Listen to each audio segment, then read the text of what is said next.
সকাল সকাল গোলাপিকে দেখে খুশিতে ডগমগ করে উঠে মেঘ। সে জানত গোলাপি নিশ্চয়ই আসবে তার কাছে।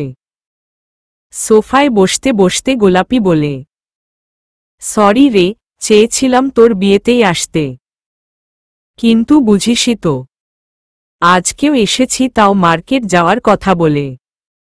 মেঘ মৃদু হেসে বলে, আমি জানি তোকে ওদিকটাও সামলাতে হচ্ছে। সরি বলতে হবে না বোন, তুই এসেছিস এতেই আমি ভীষণ খুশি। গোলাপি এদিক ওদিক চেয়ে বলে, কেউ নেই বাসায়? আছে রে, মেহমানরা সব চলে গিয়েছে, আর আম্মিজান ঘুমোচ্ছে, আর আব্বিজান বাহিরে হাঁটাহাঁটি করতে গেছে। ডায়াবেটিসের রোগী তো। গোলাপি ভ্রু কুচকায়, বলে, আম্মিজান তো বুঝলাম, আব্বিজান কি? মেঘ বলে, শ্বশুর আব্বাকে ভালোবেসে আব্বিজান ডাকি, বুঝলি? ইউনিক নেম আর কি। গোলাপি হেসে ওঠে, বেশ অদ্ভুত নাম কিন্তু মেঘ। হুম, আমিও জানি, তাই তো এটাই রেখেছি। একদম অদ্ভুত আর ইউনিক নেম। গোলাপি হাসি থামায়, ভেতরের ঘরের দিকে তাকিয়ে বলে, তোর বউ কি আছে ঘরে, নাকি সেও নেই? বাহিরে গেছে? মেঘ মাথা নাড়িয়ে বলে, আছে তো, ভেতরেই আছে, আমি ডেকে আনছি। তুই বসো আপু। মেঘ উঠে চলে যায়। লিমা হাতে ট্রে নিয়ে ঘোমটা টেনে ড্রয়িং রুমের দিকে এগিয়ে আসে। ট্রেতে কয়েক পদের নাস্তা সাজানো। গোলাপি উঠে দাঁড়ায়। লিমার হাত থেকে ট্রেটা নিয়ে টেবিলের উপর রেখে বলে, আরে, কে বলেছে এত সব করতে? আমি তো তোমাদেরই ঘরের লোক নাকি? লিমা স্মিত হেসে বলে, তবুও আজ প্রথমবার এলেন, তাই একটু আর কি। গোলাপি একটু অবাক হয়। মেয়েটার বয়সী বা কত? 16 কি 17, তবুও জ্ঞান বড়দের মতোই। যেন সংসার ব্যাপারে কত কিছু জানে সে। গোলাপি মনে মনে খুশিই হয় এমন একটা মেয়েকে তার ভাইয়ের বউ হিসেবে পাওয়ার জন্য। লিমাকে তার পাশ ঘেঁষে বসায় গোলাপি। দু হাতে লিমার মুখ তুলে মুগ্ধ দৃষ্টিতে তাকিয়ে থাকে সে। আনন্দপূর্ণ গলায় বলে, মাশাল্লাহ, ভারী মিষ্টি দেখতে গো তুমি। লিমা নতজানু হয়ে যায় লজ্জায়। মেঘ ড্রয়িং রুমে এসে লিমাকে দেখে বলে, তুমি এখানে? আর আমি তোমাকে কোথায় কোথায় খুঁজতেছিলাম। লিমা আর চোখে চেয়ে বলে, আমি তো আপনার সামনে নিয়েই গেলাম রান্নাঘরে, আপনি দেখেননি? মেঘ মাথা নাড়ায়, না তো। তা দেখবেন কি করে? কতদিকে মন থাকে আপনার? মেঘ থতমত খায়। গোলাপি হেসে ওঠে। লিমার থুতনিতে হাত দিয়ে বলে, বিয়ের আসল মজাই এসব মিষ্টি মিষ্টি ছোটখাটো খুনসুটিগুলোয়। যাক, এসেই একটা দেখতে পারলাম, ভালো লাগলো। মেঘ অপ্রস্তুত হয়ে হেসে ওঠে। লিমা চুপ করে বসে থাকে। গোলাপি তার ব্যাগ থেকে একজোড়া স্বর্ণের ঝুমকো বের করে। লিমার কানে পরিয়ে দিয়ে বলে, যদিও এই কাজটা মায়ের হয়, তবুও আমিই করলাম। তোমায় কি মিষ্টি লাগছে দেখতে, ঝুমকো জোড়ায় লিমা। লিমার মনটা খারাপ হয়ে যায়। নিচু গলায় বলে, মা কি আমাদের কখনো মেনে নিবেন না? গোলাপির মুখটাও ভার হয়ে যায়। কী বা বলবে সে? এই প্রশ্নের উত্তর তার নিজেরই তো অজানা। গোলাপি মেঘের দিকে তাকায়। মেঘ মাথা নত করে বসে আছে। গোলাপি 1 মিনিট সময় নিয়ে ভাবে কিছু। তারপর মুখে হাসি ফুটিয়ে লিমার গালে হাত ছুঁয়ে বলে, কেন মানবে না?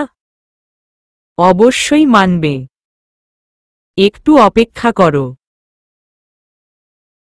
আমি জানি সে তোমাদের আজ হোক বা কাল মেনে নিবেই লিমা।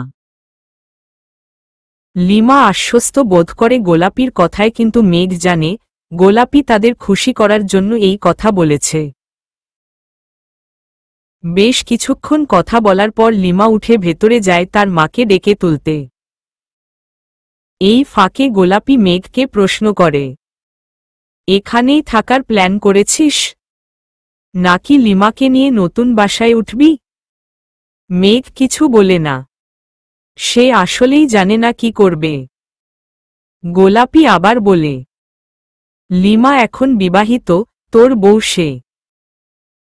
তাকে এভাবে তার বাপের বাড়িতেই তুই সহ থাকলে গ্রামের লোকে নানান কথা কইবে। আমি একটা পরামর্শ দিই ভাই, তুই নতুন বাসা দেখ, আমি ঠিক করে দিবনি দরকার পড়লে। সেখানে উঠো, এটাই ভালো হয়। মেঘ সম্মতি জানায়। বলে, 2 দিন এখানেই থাকব।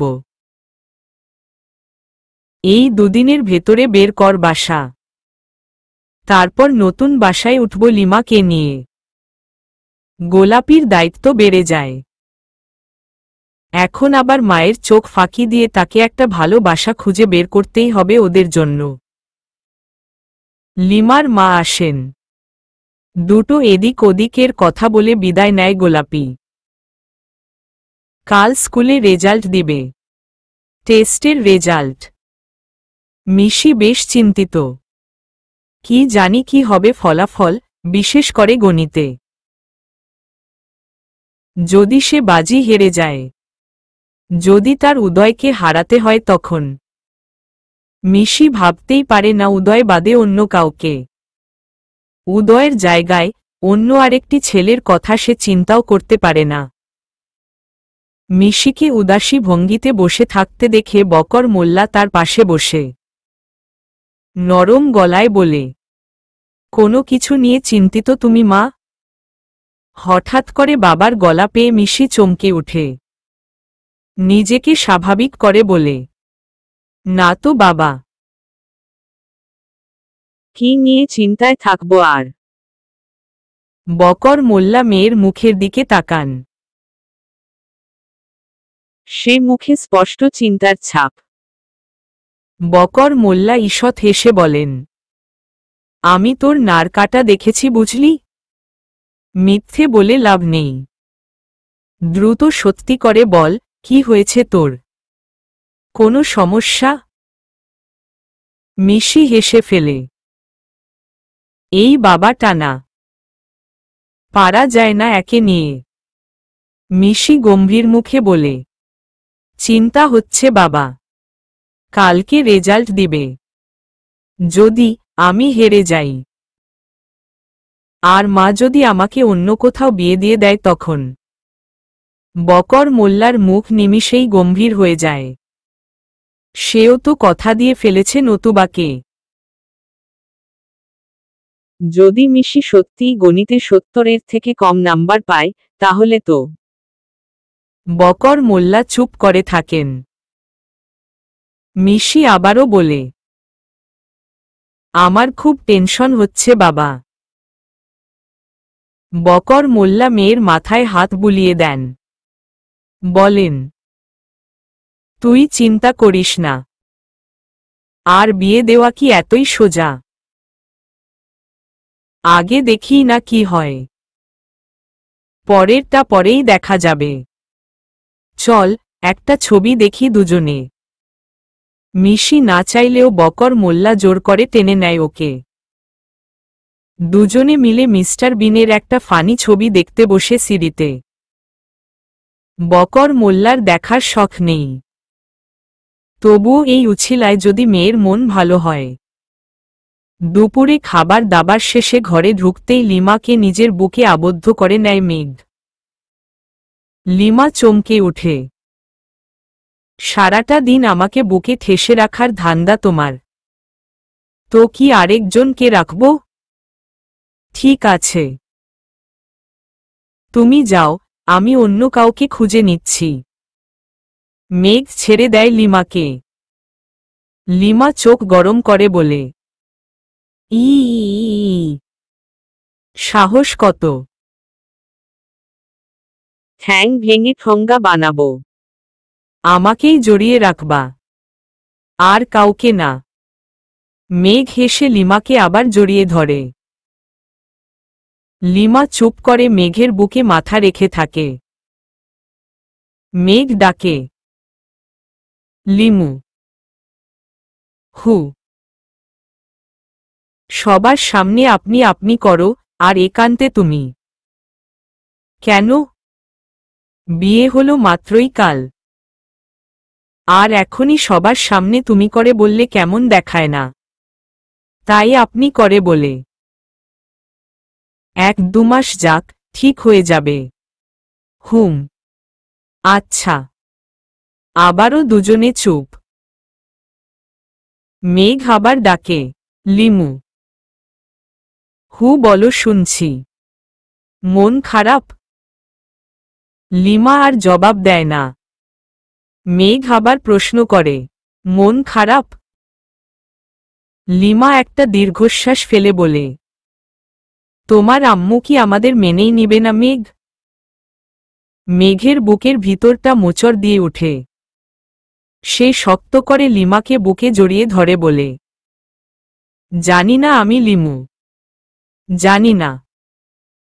আজকে সারাদিনে একবারও উদয় মিশির বাসায় আসেনি দেখে মিশি অস্থির প্রায়। কোথায় গায়েব হয়ে গেল ছেলেটা? সেই রাতে এলো, আর তো এলো না। মিশি এদিক ওদিক পায়চারি করতে থাকে। কিছুক্ষণ পায়চারি করে হাসিব চাচাকে ডাকে। হাসিব চাচা আসতেই বলে, উদয়কে ডেকে নিয়ে আসবা চাচা? আচ্ছা মামুনি, এখনই গাড়ি নিয়ে যাব আর আসব। হাসিব চাচা বেরিয়ে যায়। মিশি আবারও উদ্ভ্রান্তের মতো পায়চারি করতে থাকে। আধা ঘন্টা পর হাসিব চাচা ফিরে আসে। তার মুখ ফ্যাকাশে। মিশি ব্যস্ত হয়ে যায় উদয় কোথায় জানতে। কই উদয়? আসলো না? হাসিব চাচা নিচু মুখে এদিক ওদিক মাথা নাড়ান। বলল, উদয় বলল, সে নাকি আর আসবে না তোমার কাছে। মিশির চোখ বড় বড় হয়ে যায়। কি? হ্যাঁ। আরও একটা কথা বলল। মিশি হাসিব চাচার কাছে এসে বলে, কি কথা? বলল তুমি নাকি একটা দস্যি মেয়ে। তোমার কাছে না এসে কাঁঠাল গাছের সামনে গিয়ে দাঁড়িয়ে থাকা ভালো। মিশির গা ঝাড়া দিয়ে রাগ উঠলেও সে হেসে ফেলে এই কথা শুনে। হাসিব চাচাকে চলে যেতে বলে সে নিজে নিজেই একগাল হেসে নেয়। কাল রাতে ওভাবে তাড়িয়ে দেওয়ার জন্যেই রাগ করেছে উদু। মিশি বুঝতে পারে তা। ব্যাগে কিছু বই খাতা ভরে বকর মোল্লার কাছে যায় মিশি। এখনই তাকে একবার উদয়ের বাসায় যাওয়া লাগবে। উদয়দের ড্রয়িং রুমে ঢুকতেই উদয়ের বাবার সামনে পড়ে মিশি। মিশিকে দেখে কিছু বলতে নেওয়ার আগেই মিশি হাত দিয়ে ইশারা করে চুপ থাকতে। মইনুল সাহেব চুপ থাকেন। মিশির কাছে এগিয়ে এসে ফিসফিস করে বলেন, তুমি এখানে? এই এখন আসলাম তোমার ছেলের সাথে দেখা করতে কাকু। সে কই? মইনুল সাহেব হাত ইশারায় দেখান যে উদয় তার রুমে আছে। মিশি পা টিপে সেদিকে আগায়। হাতে রসায়ন বই নিয়ে চুপ করে বসে আছে উদয়। মনটা খচখচ করছে তার। হাসিব চাচাকে ফিরিয়ে দিয়ে সে ভুল করল না তো? করলে করুক, সে কিছুতেই ওই দস্যি মেয়ের মুখোমুখি হবে না সে আর। আনরোমান্টিক একটা। উদয় মিশির কথা মাথা থেকে ঝেড়ে বইয়ে মুখ গুজে। ভালো করে পড়তে হবে তার, সামনেই এসএসসি এক্সাম। মিশি পা টিপে টিপে উদয়ের পিছন দিকে এসে দাঁড়ায়। উদয় পড়ায় ব্যস্ত। মিশির গা জ্বলে। সে ভেবেছিল হয়তো ছেলেটা মনমরা হয়ে থাকবে আর সে এসে বাবু সোনা বলে তার রাগ ভাঙাবে। অথচ উদয় পড়ছে। মিশি নিজের ব্যাগটা ড্রিম করে উদয়ের টেবিলের উপর ছুঁড়ে মারে। উদয় লাফিয়ে উঠে চমকে পিছনে তাকিয়ে মিশিকে দেখে অবাক হয়ে বলে, তুমি? মিশি রাগী গলায় বলে, হ্যাঁ আমি। তো? উদয় স্বাভাবিক গলায় বলে, না কিছু না। বসো। বসবো না, তুমি পড়ো। তুমি তো পড়ায় ব্যস্ত খুব। আরে না, কিসের পড়া? একটু বই ঘাটাঘাটি করছিলাম আর কি। মিশি বিছানার উপর বসতে বসতে বলে, সে তো দেখতেই পারছি। পড়তেছিলা নাকি বই ঘাটতেছিলা? আমি এসে বিরক্ত করলাম বোধ হয় না? আমি তার চেয়ে বরং চলে যাই। মিশি উঠে টেবিলের উপর থেকে ব্যাগ নেয় তার। চলে যেতে নিতেই উদয় মিশির হাত ধরে টেনে নিজের কাছে এনে বলে, আমার রাগ ভাঙাতে এসেছিলে? মিশি মাথা নিচু করে ছোট করে জবাব দেয়, হু। উদয় মিশির থুতনিতে হাত দিয়ে বলে, তুমি একটা মায়াবতী মিশি। তোমার উপর রাগ করে থাকা যায় না। দেখলেই সব রাগ যেন উবে যায় একদম। আমার একটুও রাগ নেই তোমার উপর সত্যি, কিন্তু একটু অভিমান আছে। মিশি উদয়ের চোখে চোখ রাখে বলে, কেন? উদয় অন্যদিকে মুখ ঘুরিয়ে বলে, একটু আদর চেয়েছিলাম তোমার থেকে। আর তুমি বাথরুমের মগ দিয়ে আমাকে মারতে আসছ। মিশি নিঃশব্দে হাসে উদয়ের কথা শুনে। উদয় আর চোখে তাকায় মিশির দিকে, গোমরা মুখে বলে, হাসো হাসো, মন ভরে হাসো। উদয় গিয়ে বিছানার উপর বসে। মিশি তার পাশে গিয়ে বসে উদয়ের এক হাতের উপর হাত রেখে বলে, যদি কেউ দেখে ফেলত কাল। তাই ওভাবে তাড়িয়ে দিয়েছি। না হলে আমি তোমাকে ওভাবে তাড়িয়ে দিতে পারি বলো? তাই তো। ওভাবে তো তুমি তাড়িয়ে দিতেই পারো না। তুমি যে মেয়ে। তাতে তোমার তো বটি হাতে আমাকে তাড়াতে আসা উচিত ছিল। মিশি চোখ বড় বড় করে বলে, তুমি কি বলতে চাচ্ছ আমি দোষী মেয়ে? উদয় মুখ বাঁকিয়ে বিড়বিড় করে বলে, সেটা বলতে হবে কেন? সবাই তো তোমাকে দোষীই বলবে। মিশি না শুনতে পেয়ে বলে, কি বললে? শুনিনি। না না, কিছু না। রাত হয়েছে, বাসায় যাবা না? মিশি উঠে উদয়ের রিডিং টেবিলের সামনে দাঁড়ায়। ব্যাগ থেকে কিছু কাগজ বের করতে করতে বলে, হ্যাঁ যাব তো। তার আগে এটা পড়ো। মিশি কিছু কাগজ এগিয়ে দেয় উদয়ের কাছে। উদয় হাত বাড়িয়ে নেয় তা। মুখে বলে, কি এগুলা? খুলেই দেখো। উদয় একটা একটা করে কাগজের ভাঁজগুলো খুলে। সবগুলোই এক লাইনের ছোট ছোট চিরকুট লেখা। উদয় পড়া শুরু করে, মায়াবতীর উপর রাগ করে থাকতে নেই, এতে মায়াবতীর মায়া কমে যায়। তুমি কি চাও আমি মায়াবতী থেকে মায়াবিহীন হয়ে যাই? আমার হাসি, আমার কান্না, আমার কষ্ট, আমার সুখ, সব তো তোমার সাথেই। তাই মজাটাও না হয় তোমার সাথেই করেছি কাল। আচ্ছা যাও, চকলেটের ভাগ দিব তোমায়, তবুও রাগ করে থেকো না। বাম পাশের টিপটিপ করা যন্ত্রটায় চিনচিনে ব্যথা হয় খুব। I am sorry, I am sorry. মাফ করা যায় না? আমি তোমাকে এতগুলা ভালোবাসি। তুমি বাসো তো? শেষ কাগজের ভাঁজটা খুলতেই সেখানে লেখা থাকে, আমার দিকে তাকাও উদু, সারপ্রাইজ আছে। উদয় কাগজটা ভাঁজ করে মিশির দিকে তাকাতেই মিশি খেপা বাঘিনীর মতো ঝাঁপিয়ে পড়ে উদয়ের বুকে। উদয়ের ঠোঁট জোড়া নিজের ঠোঁট দিয়ে চেপে ধরে শক্ত করে। গভীর চুম্বনের পর উদয়ের ঠোঁট ছেড়ে দেয় মিশি। দৌড়ে গিয়ে রিডিং টেবিলের সামনে দাঁড়ায়। ভীষণ লজ্জা লাগছে তার। কিভাবে পারল সে উদয়কে চুমু খেতে? উদয় তখনও শকে আছে। সে কল্পনাও করেনি মিশি এরকম কিছু একটা করবে। উদয়ের সম্বিত ফিরে এলে সে মিশির দিকে তাকায়। মিশি একটা স্থিরচিত্রের ন্যায় দাঁড়িয়ে আছে। উদয় গুটি গুটি পায়ে এগিয়ে মিশির পিছনে গিয়ে দাঁড়ায়। মিশি উদয়ের উপস্থিতি বুঝতে পেরে আরও শক্ত হয়ে দাঁড়িয়ে থাকে। ইচ্ছে করছে মাটি খুঁড়ে তার ভিতর ঢুকে যাক সে।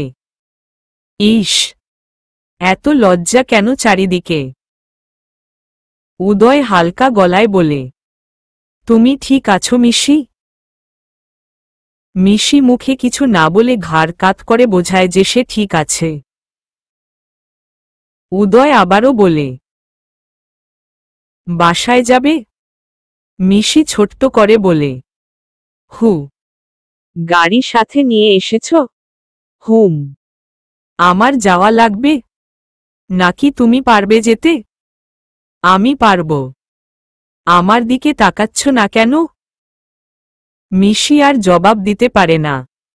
উদয় মিশির কাঁধে মুখ রাখে। মিশি শিউরে উঠে।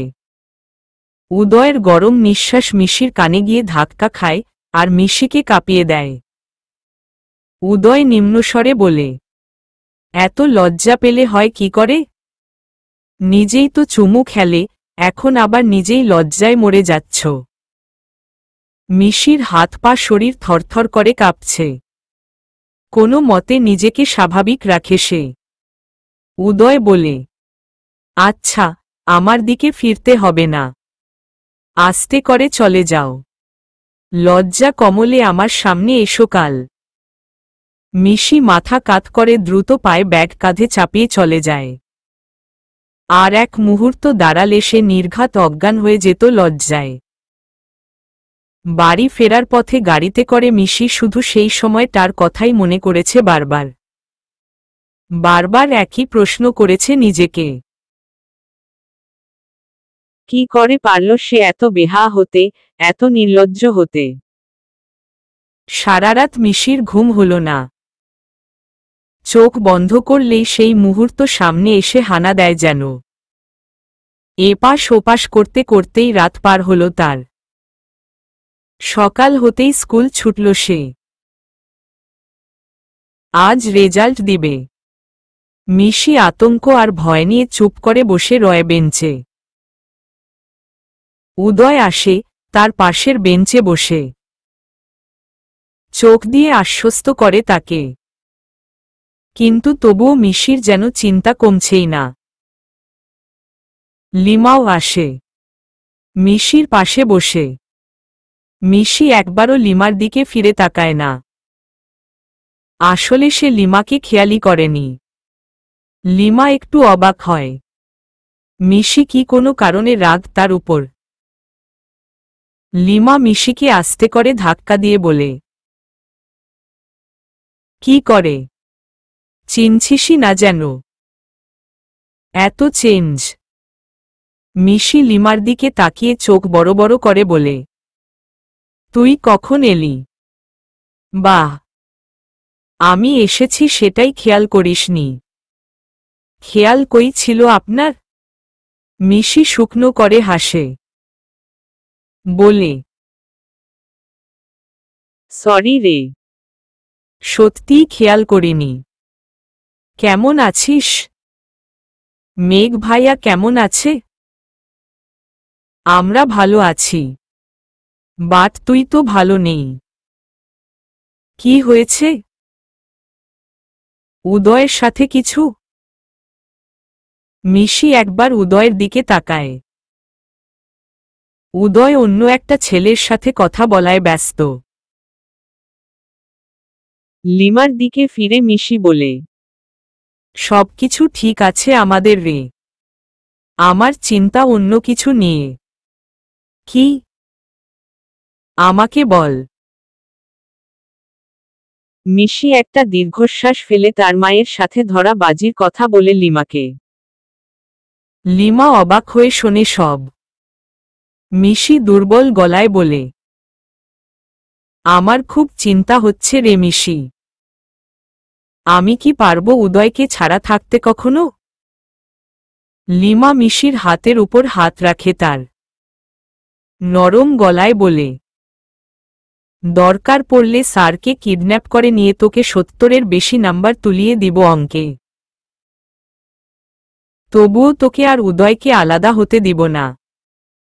চিন্তা করিস না তুই। মিশি এত চিন্তার ভেতরেও লিমার কথা শুনে হেসে ফেলে।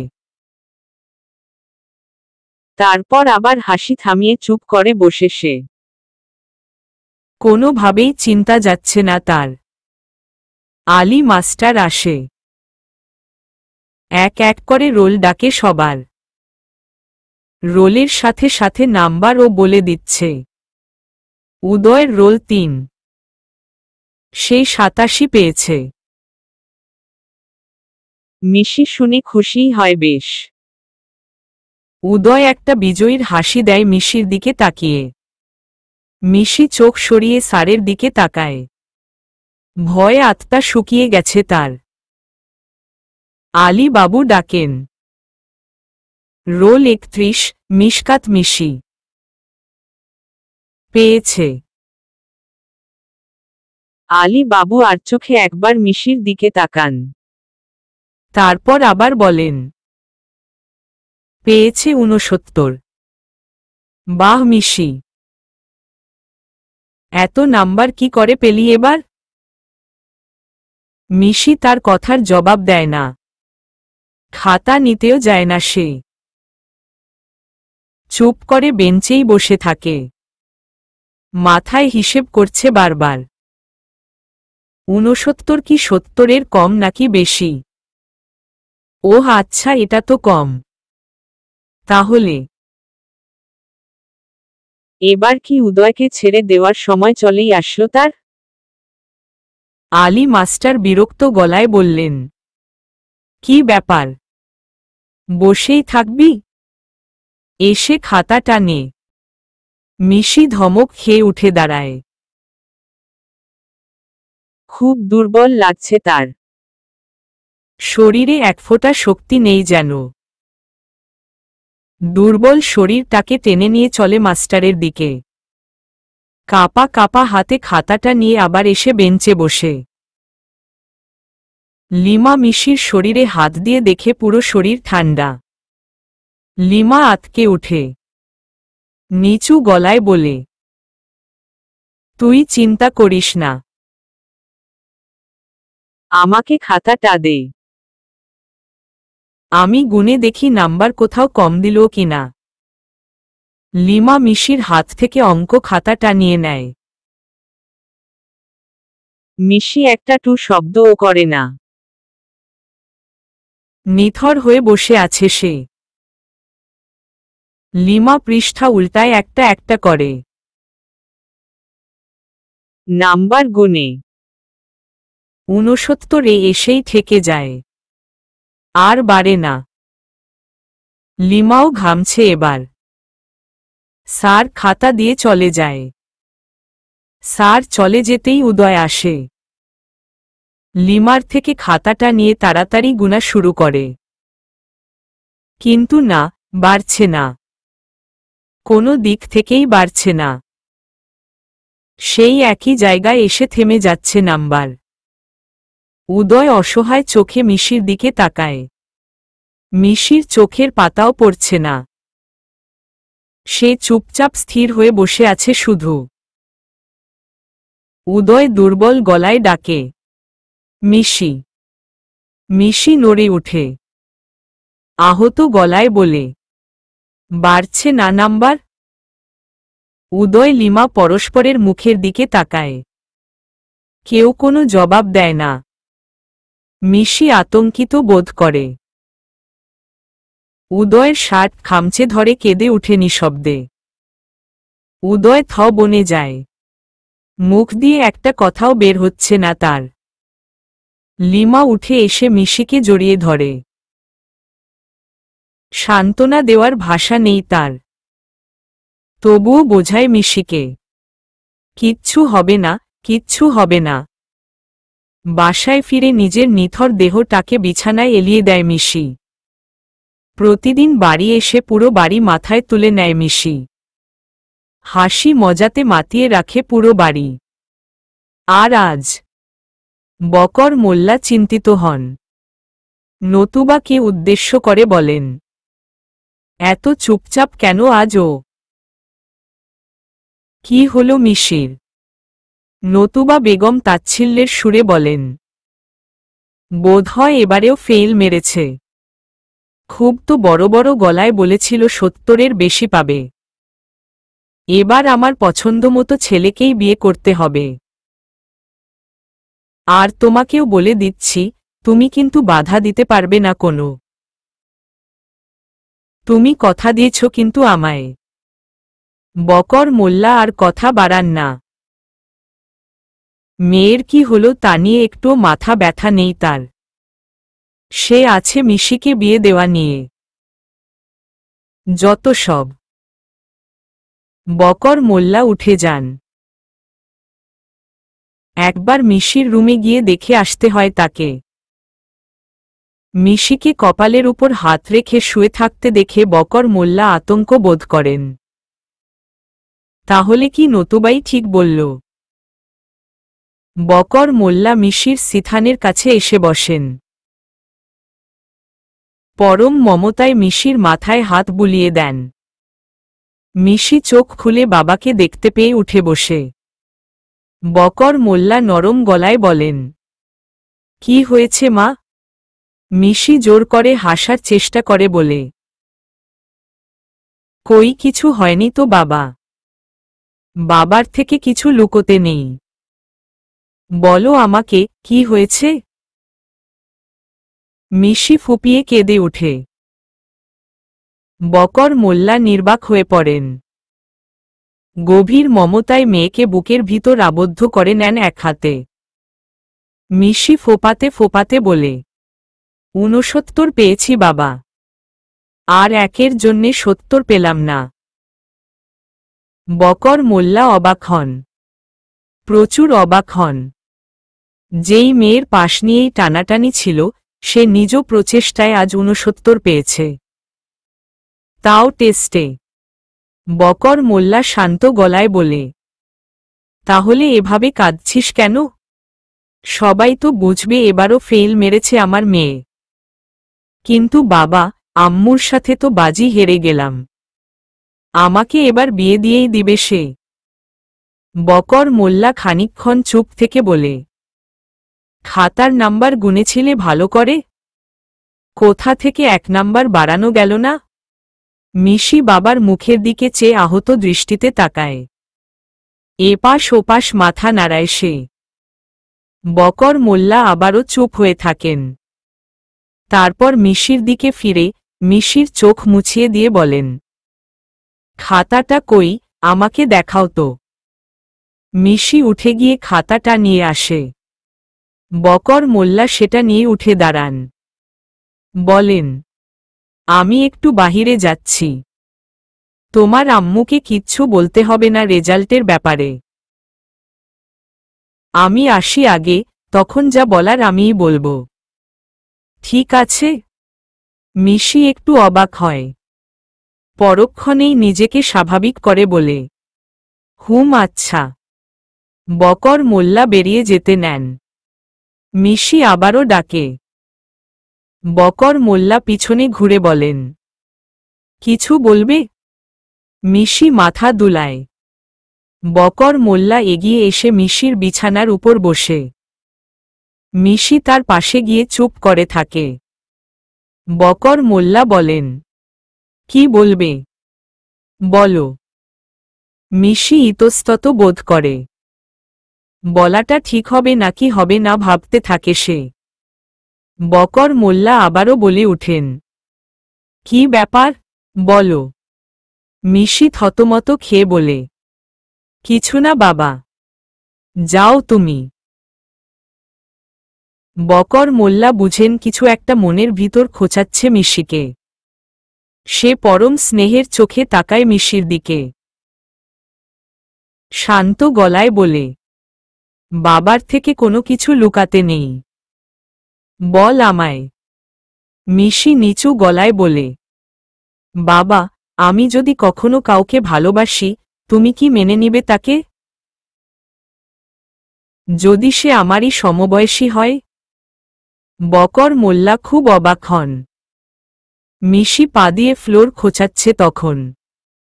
বকর মোল্লা মৃদু হেসে বলেন, যদি উদয় হয় তবে মেনে নিব।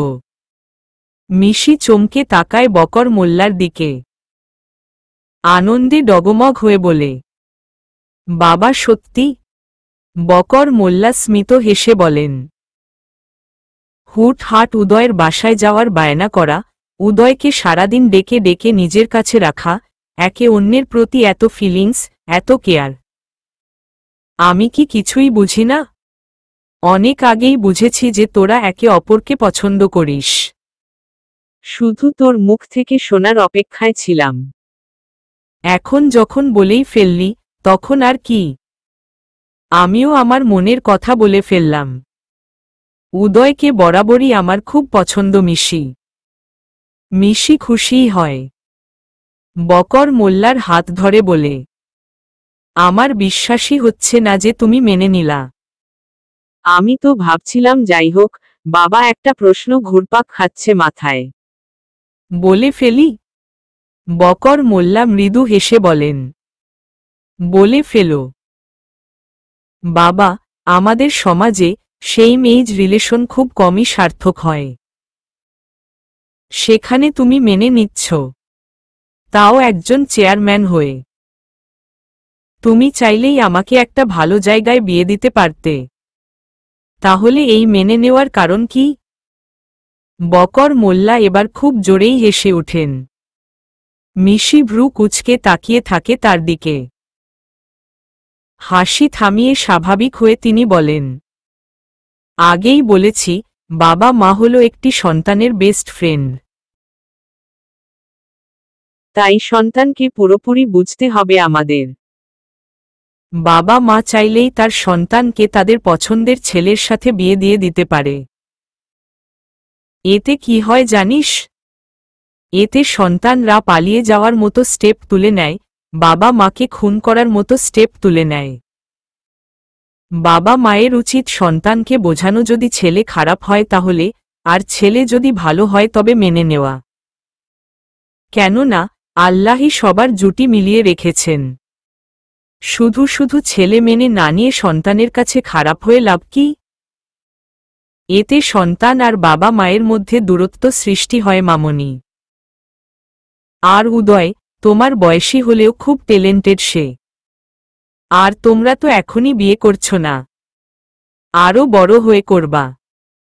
এখন একে অপরের জন্যে হলেও দুজনে ভালো করে পড়াশোনা করবা, নিজের পায়ে দাঁড়ানোর চেষ্টা করবা। তো আমার মূল কথা এটাই যে, যদি ছেলে খারাপ হতো আমি তোমাকে বুঝাতাম, তোমাকে সময় দিতাম। তুমি ঠিক একটা সময় গিয়ে বুঝে নিজেই ফিরে আসতা।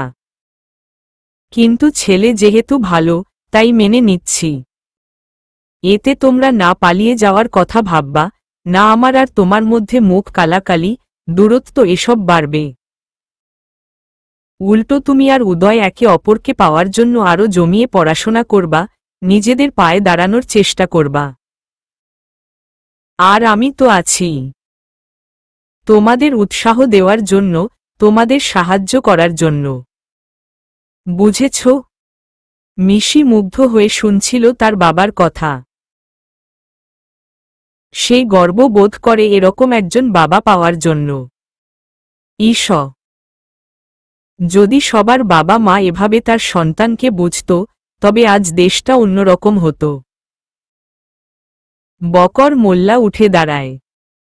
মনে থাকে যেন, আমি না আসা অবধি তোমার মাকে কোনো কথার জবাব দিবা না। আমি জলদিই ফিরে আসব। আচ্ছা বাবা। বকর মোল্লা বেরিয়ে যায়। মিশির মনের সমস্ত চিন্তা দূর হয়ে যায় এক নিমিষেই। এক নতুন আশা, নতুন প্রশান্তি বুক ভরে যায় তার। একটা নতুন শক্তি যোগ হয়ে শরীরে, যে শক্তিটা তার বাবা তাকে দিয়েছে। মেঘের পায়ের ব্যথা নেই বললেই চলে। তবুও গুনে গুনে পা ফেলতে হয়, নয়তো ভিতর থেকে ব্যথা অনুভব করে একটা। লিমা গরম তেলের বাটি হাতে এগিয়ে আসে মেঘের দিকে। মেঘ শুয়ে শুয়ে ম্যাগাজিন পড়ছিল। লিমাকে আসতে দেখে উঠে বসে সে। এটা কি আনছো? বাটিতে গরম সরিষার তেলের সাথে রসুন। মেঘ নাকমুখ কুঁচকে বলে, কেন আনছো এটা? তোমাকে খাওয়াবো বলে। দেখি ওদিকে সরে বসো। মেঘের পাশ ঘেঁষে বসে লিমা যত্ন সহকারে মেঘের পাটা নিজের কোলের উপর তুলে নেয়। তারপর একটু একটু করে গরম তেল লাগাতে শুরু করে সেখানে। মেঘ আরাম বোধ করে। আহ্লাদি কণ্ঠে বলে, এরকম বউ পাওয়া আসলেই ভাগ্যের ব্যাপার গো। কত ভালো আমার বউটা। লিমা মুখ বাঁকায় বলে, পাম মারতে হবে না। পাম মারায় একদম ওস্তাদ আপনি। মেঘের মুখ ছোট হয়ে যায়। সেই গম্ভীর গলায় বলে, কারো প্রশংসা করাও পাম? ধুর, করলাম না কারো তারিফ। কি আসবে যাবে তাতে? লিমা কিছু বলে না। সে চুপচাপ তার কাজ করে যায়। প্রকৃতিতে হালকা শীতের জানান দিয়েছে। উত্তরা বাতাস এসে পুরো শহরটাকে শীতের চাদর পরিয়ে যাচ্ছে ক্ষণে ক্ষণে। মেঘ একটু কেঁপে উঠে বলে, কাঁথাটা দাও লিমা, শীত করছে। লিমা এক নজর তাকায় মেঘের দিকে, তারপর উঠে দাঁড়ায়। আলমারির পাশের ছোট টেবিলের উপর কাঁথা কম্বল রাশি মেরে রাখা। সেখান থেকে একটা কাঁথা নিয়ে গায়ে মুড়িয়ে দেয় মেঘের। মেঘ আরামে চোখ বন্ধ করে নেয়। লিমা আবার তাকে তেল লাগানো শুরু করে। কিছুক্ষণ কেটে যায়। মেঘ শান্ত গলায় বলে, কিছু কথা ছিল তোমার সাথে লিমু। লিমা ভ্রু উঁচিয়ে বলে, বলে ফেলো। আমি কি তোমাকে আটকে রাখছি? মেঘ কাঁথার ভেতর কুজো হয়ে বসে বলে, তুমি কি নাকি ভাববা জানি না, তবে যেটা আমার কাছে ঠিক লাগলো সেটাই বলতেছি। লিমা আমি চাই তোমাকে নিয়ে আলাদা বাসায় উঠতে। লিমা তেল লাগানো বন্ধ করে দেয়। অবাক চোখে তাকিয়ে বলে, কেন? দেখো তুমি এখন বিবাহিত। আমার স্ত্রী তুমি। তোমার জায়গা এখন আমার বাড়ি। কিন্তু শ্বশুরবাড়িতে তো এখনই তোমায় নিয়ে উঠতে পারবো না, তাই বলে কি তোমার বাবার বাড়িতেই থাকবা তুমি? তাও আমি সহ। লোকে নানান কথা কইবে লিমু। তাই ভাবছিলাম, আশেপাশেই একটা বাসা দেখে উঠে পড়লে কেমন হয়? লিমা কিছুক্ষণ ভেবে বলে, আমি আব্বু আম্মুর সাথে কথা বলে দেখব এই বিষয়ে। আচ্ছা। মেঘ আবারও শুয়ে পড়ে চোখ বন্ধ করে। মিশিকে রুম থেকে একবারও বের হতে না দেখে নতুবা বেগম মুখ টিপে টিপে হাসেন। এক অদ্ভুত শান্তি লাগছে তার মনের ভিতর। নিশ্চয়ই মিশি ফেল করেছে আবার। যাক, এবার এই উছিলায় মেয়েটাকে বিদায় করা যাবে। হাসিব চাচাকে ডেকে নতুবা বেগম বলেন, ভাই একটা কাজ করতে হবে আমার। জি বলেন। ছেলেপক্ষ দেখতে আসবে মিশিকে। কিছু ফল আনাতে হবে।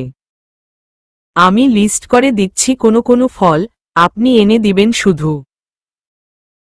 হাসিব চাচা বিস্ময়কর গলায় বলে। মিশি মামনিকে ছেলে দেখতে আসবে? কবে? নতুবা বেগম মুখে হাসি ফুটিয়ে বলে। কালকে। হাসিব চাচা আরও অবাক হন। বলেন, আমি যতদূর মামনিকে চিনি, সে এখন বিয়ে করতে চাবে না। তাহলে এসবের মানে? নতুবা বেগম তুড়ি বাজিয়ে বলে। কাদায় পড়লে হাতিরও চামচিকার লাথি খেতে হয়। মিশি এবারেও ফেইল করেছে বুঝলেন ভাই। ও আমাকে চ্যালেঞ্জ করেছিল, যদি ও 70-এর বেশি নাম্বার পায় তবে আমি ওকে আর বিয়ের কথা বলতে পারবো না। কিন্তু যদি কম পায়, তবে আমি যার সাথে চাইব তার সাথেই বিয়ে করে নিতে হবে ওর। যেহেতু ফেইলই মেরেছে সেহেতু জিতেছি আমি। এবার ওকে তাকেই বিয়ে করে নিতে হবে যাকে আমি বলবো। হাসিব চাচা নির্বাক হয়ে পড়েন। এমন মাও কি পৃথিবীতে আছে যারা খালি মেয়েকে বিদেয় করতে পারলেই বাঁচে? হাসিব চাচা আফসোস করে উঠেন। তার ক্ষমতা থাকলে দুটো কথা শুনিয়ে দিতেন নতুবা বেগমকে। হাসিব চাচা কিছুক্ষণ চুপ থেকে বলেন, লিস্ট দিন, আমি ফলগুলো নিয়ে আসব। হাসিব চাচা চলে যায়। নতুবা বেগম গুনগুন করতে করতে লিস্ট বানাতে চলে যান। হাসিব চাচাকে মায়ের রুম থেকে বের হতে দেখে একটু অবাকই হয় মিশি। সাধারণত কোনো প্রয়োজন ছাড়া সে সেই রুমে যায় না। তবে আজ কেন? মিশি নিচু গলায় ডাকে, হাসিব চাচা।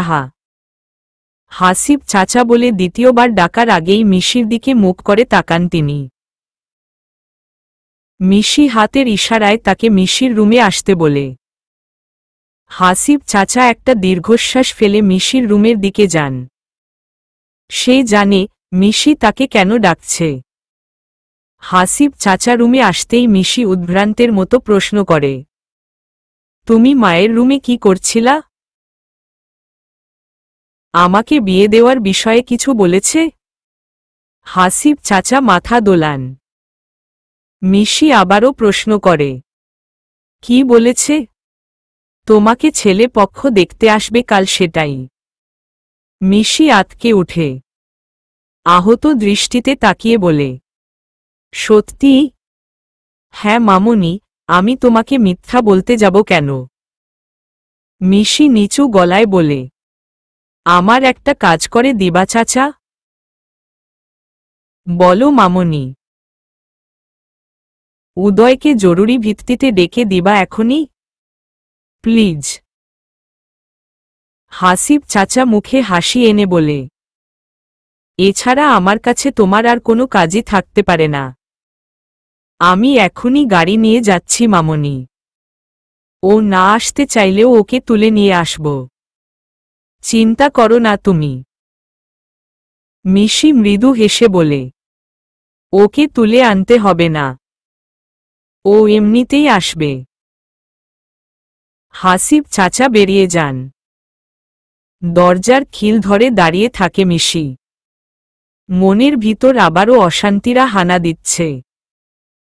উদয়কে তার এক্ষুনি প্রয়োজন। আমি একটু মার্কেট যাচ্ছি আম্মু।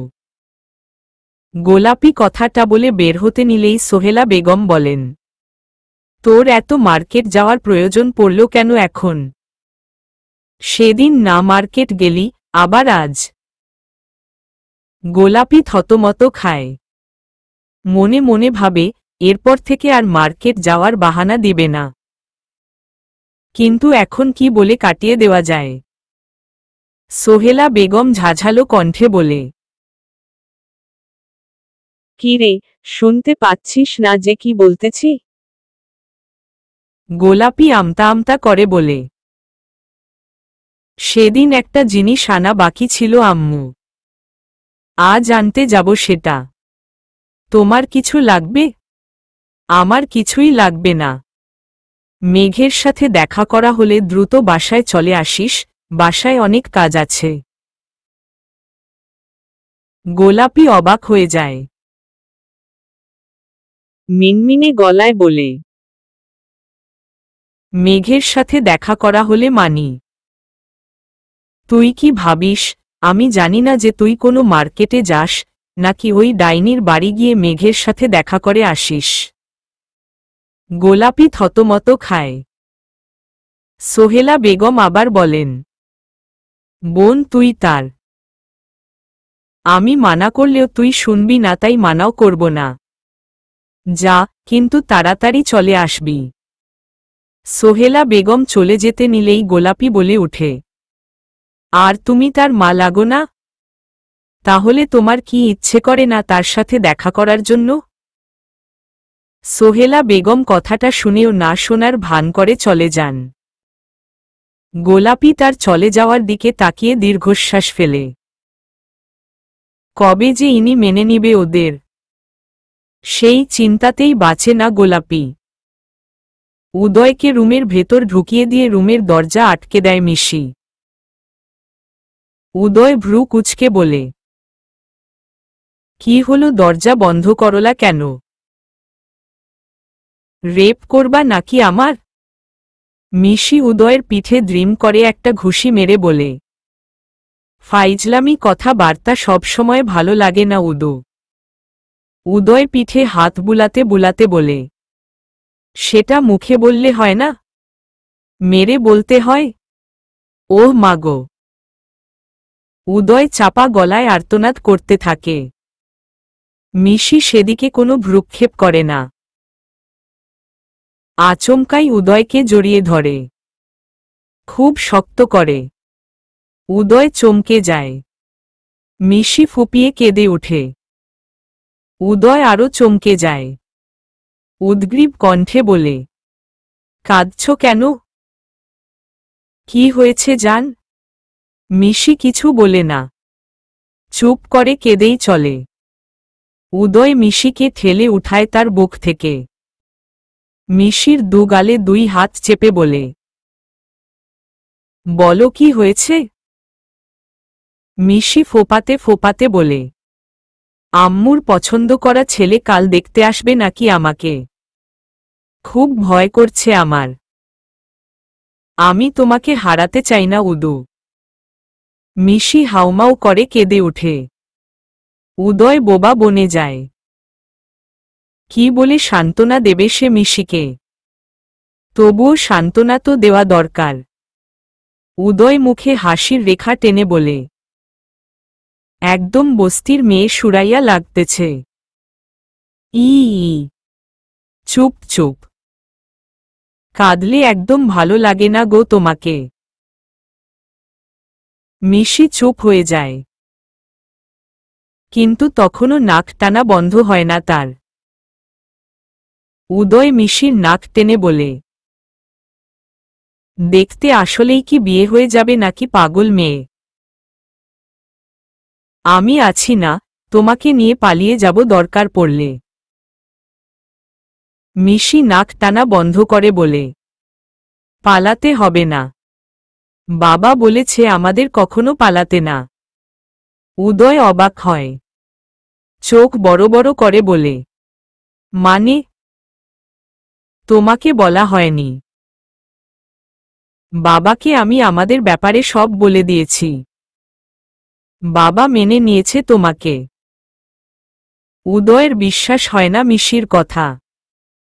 বিস্ময়ের গলায় বলে, সত্যি? হুম সত্যি।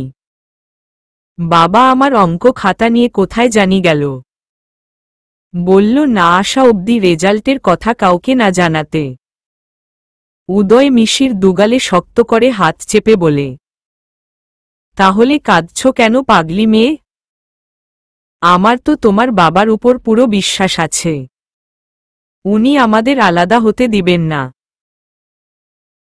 কিছুতেই না। নতুবা বেগম আহ্লাদি গলায় ডাকেন মিশিকে। মিশি উদয়ের দিকে অসহায় দৃষ্টিতে তাকায়। উদয় মিশির কাঁধে হাত রেখে বলে, যে দেখো কি বলে। আমি সিউর রেজাল্ট নিয়ে কিছু বলবে। বলবে। তুমি কোনো জবাব দিও না। মিশি কিছুক্ষণ চুপ থেকে বলে, চেষ্টা করব। মিশি দরজা খুলে নতুবা বেগমের রুমের দিকে এগিয়ে যায়। উদয় দরজার কাছেই দাঁড়িয়ে থাকে। বুকের ভেতরটা টিপটিপ করছে তার। এক অজানা ভয় বুক জমে আছে। সেও তো মিশিকে হারাতে চায় না। মাত্রই তো শুরু হলো তাদের প্রেম কাহিনী, এত তাড়াতাড়ি কি শেষ হয়ে যাবে? মিশিকে দেখে নতুবা বেগম মুখে পান গুজে বলেন, আজকে তোমার রেজাল্ট দেওয়ার কথা ছিল না? মিশি নিচু গলায় বলে, হুম। 70-এর উপরে পেয়েছ? নাকি নিচে? মিশি জবাব দেয় না। নতুবা বেগম আবার বলেন, মৌনতা সম্মতির লক্ষণ, তাহলে ভেবে নিচ্ছি 70-এর নিচে পেয়েছ। মিশি এবারও কোনো কথা বলে না। মিশির চুপ থাকা যেন নতুবা বেগমের বুকে একটা প্রশান্তির বাতাস বইয়ে দিচ্ছে। তিনি মুখে হাসি ফুটিয়ে বলেন, কালকে ছেলে পক্ষ দেখতে আসছে তোমায়। ছেলে ভালো, শিক্ষিত। ম্যাট্রিক পর্যন্ত পড়েছে। এরপর বিদেশ গিয়েছিল। মোটা অঙ্কের টাকা পয়সা নিয়ে ঘুরে সব সময়। খালি একটাই সমস্যা, ছেলের বয়স একটু বেশি, 30-এর কোঠায় তার বয়স। তাতে আর কি সমস্যা? ছেলেদের একটু বেশি বয়স হলেই ভালো হয়। তারা সংসার বুঝে ভালো করে। তোমাকে সুখেই রাখবে। মিশি অবাক হয়ে নতুবা বেগমের দিকে বলে, আমি কি দেখতে অসুন্দর, নাকি একটা হাত বা পা নেই আমার? নাকি আমার চোখ অন্ধ, যে এরকম একটা বুড়োর সাথে আমাকে বিয়ে দিতে চাচ্ছ? নতুবা বেগম তাচ্ছিল্যের সুরে বলেন, অঙ্কে ফেলটুস তুমি। এটাই তো যথেষ্ট তোমার কমতির দিক থেকে। তাই নয় কি? মিশির রাগে গাড়ি করে। নতুবা বেগম তার মা না হয়ে যদি অন্য কিছু হতো, এতক্ষণে তাকে বুঝিয়ে দিত একদম। মিশি কোনো উত্তর দেয় না। নতুবা বেগমের রুম ছেড়ে বেরিয়ে যাওয়ার জন্য এগোতেই বকর মোল্লা সে রুমে ঢুকে পড়ে। তার পিছু পিছু উদয়ও ঢুকে। মিশি মনে জোর পায়, এবার বাবাই উচিত জবাব দিয়ে দিবে এই মহিলাকে। বকর মোল্লা মিশির দিকে তাকিয়ে মৃদু স্বরে বলেন, কি নিয়ে কথা চলছিল মা বেটির? মিশি আহত গলায় বলে, মা আমাকে বিয়ে দিতে চাইছে বাবা। ছেলের বয়স 30, আমার দ্বিগুণ। ব্যাপারটা কেমন না? বকর মোল্লা অবাক হওয়ার ঢং করে বলেন, সে কি? তুমি তো বাজিতে জিতাই গেছ। তবে আবার কেন তোমাকে বিয়ে দেওয়ার কথা বার্তা চলছে? আজব। মিশি অবাক হয়। তার থেকেও বেশি অবাক হয় নতুবা বেগম। তিনি চোখ বড় বড় করে বলেন, ও ফেল করেনি? বকর মোল্লা স্মিত হেসে বলেন, আমার মেয়েকে কি একদম ধুলোবালি ভাবো নাকি? সে 71 পেয়েছে। 70-এর বেশি। বুঝেছ? নতুবা বেগম চুপসে যান। ধাত। সব কিছুতে বালি পড়ে গেল যেন। মিশি অবাক হয়। উদয় মুখ টিপে টিপে হাসে। ইচ্ছে করছে বকর মোল্লাকে জড়িয়ে ধরতে শক্ত করে। আসলেই পৃথিবীর বেস্ট বাবা তিনি। বকর মোল্লা নতুবাকে উদ্দেশ্য করে বলেন, আমি দেখতে চাচ্ছিলাম তুমি কি করো। মিশি ফেল করলে তাই ওর খাতাটা আমার কাছে আটকে রাখছিলাম আর ওকে মানা করেছিলাম তোমাকে কিছু বলতে রেজাল্টের ব্যাপারে। আমি অবাক হয়ে গেলাম তোমার কার্যকলাপ দেখে। যেখানে মেয়েকে তুমি আঁকড়ে ধরবে, উৎসাহ দিবে যে ফেল করেছে, বড় কিছু তো হয়নি, সেখানে তুমি তার ফেল করাতে উল্টো খুশি হচ্ছ। আমার কি টাকা পয়সা কম? আমি চাইলে সারা জীবন আমার মেয়েকে আমার কাছে রেখে খাওয়াতে পারব। তাকে বিয়ে দেওয়ার দরকার হবে না। নতুবা একটাই মেয়ে আমাদের। একটু ভালোবাসতে শিখো।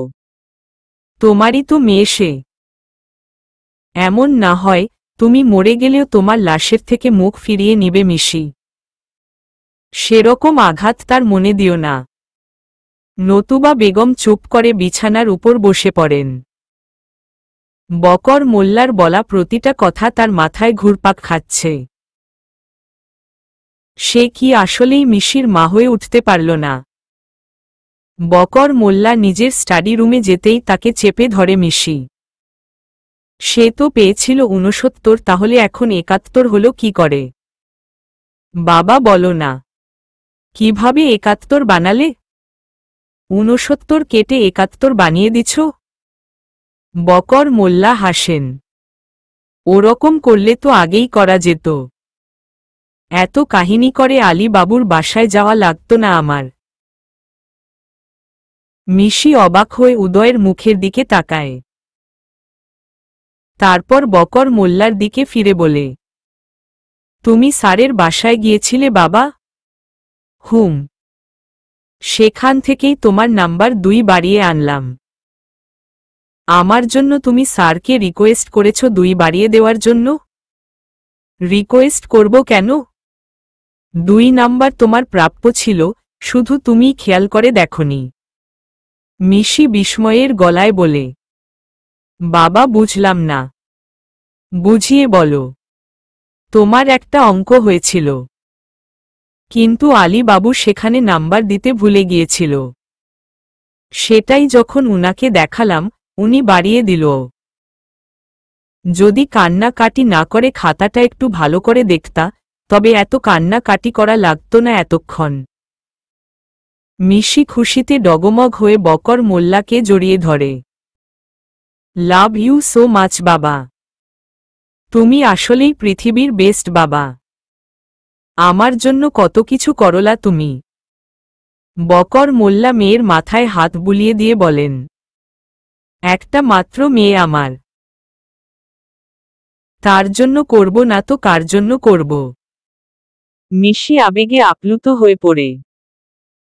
বকর মোল্লা হাতের ইশারায় উদয়কে কাছে ডেকে বলে, মিশি আমাকে সবই বলেছে।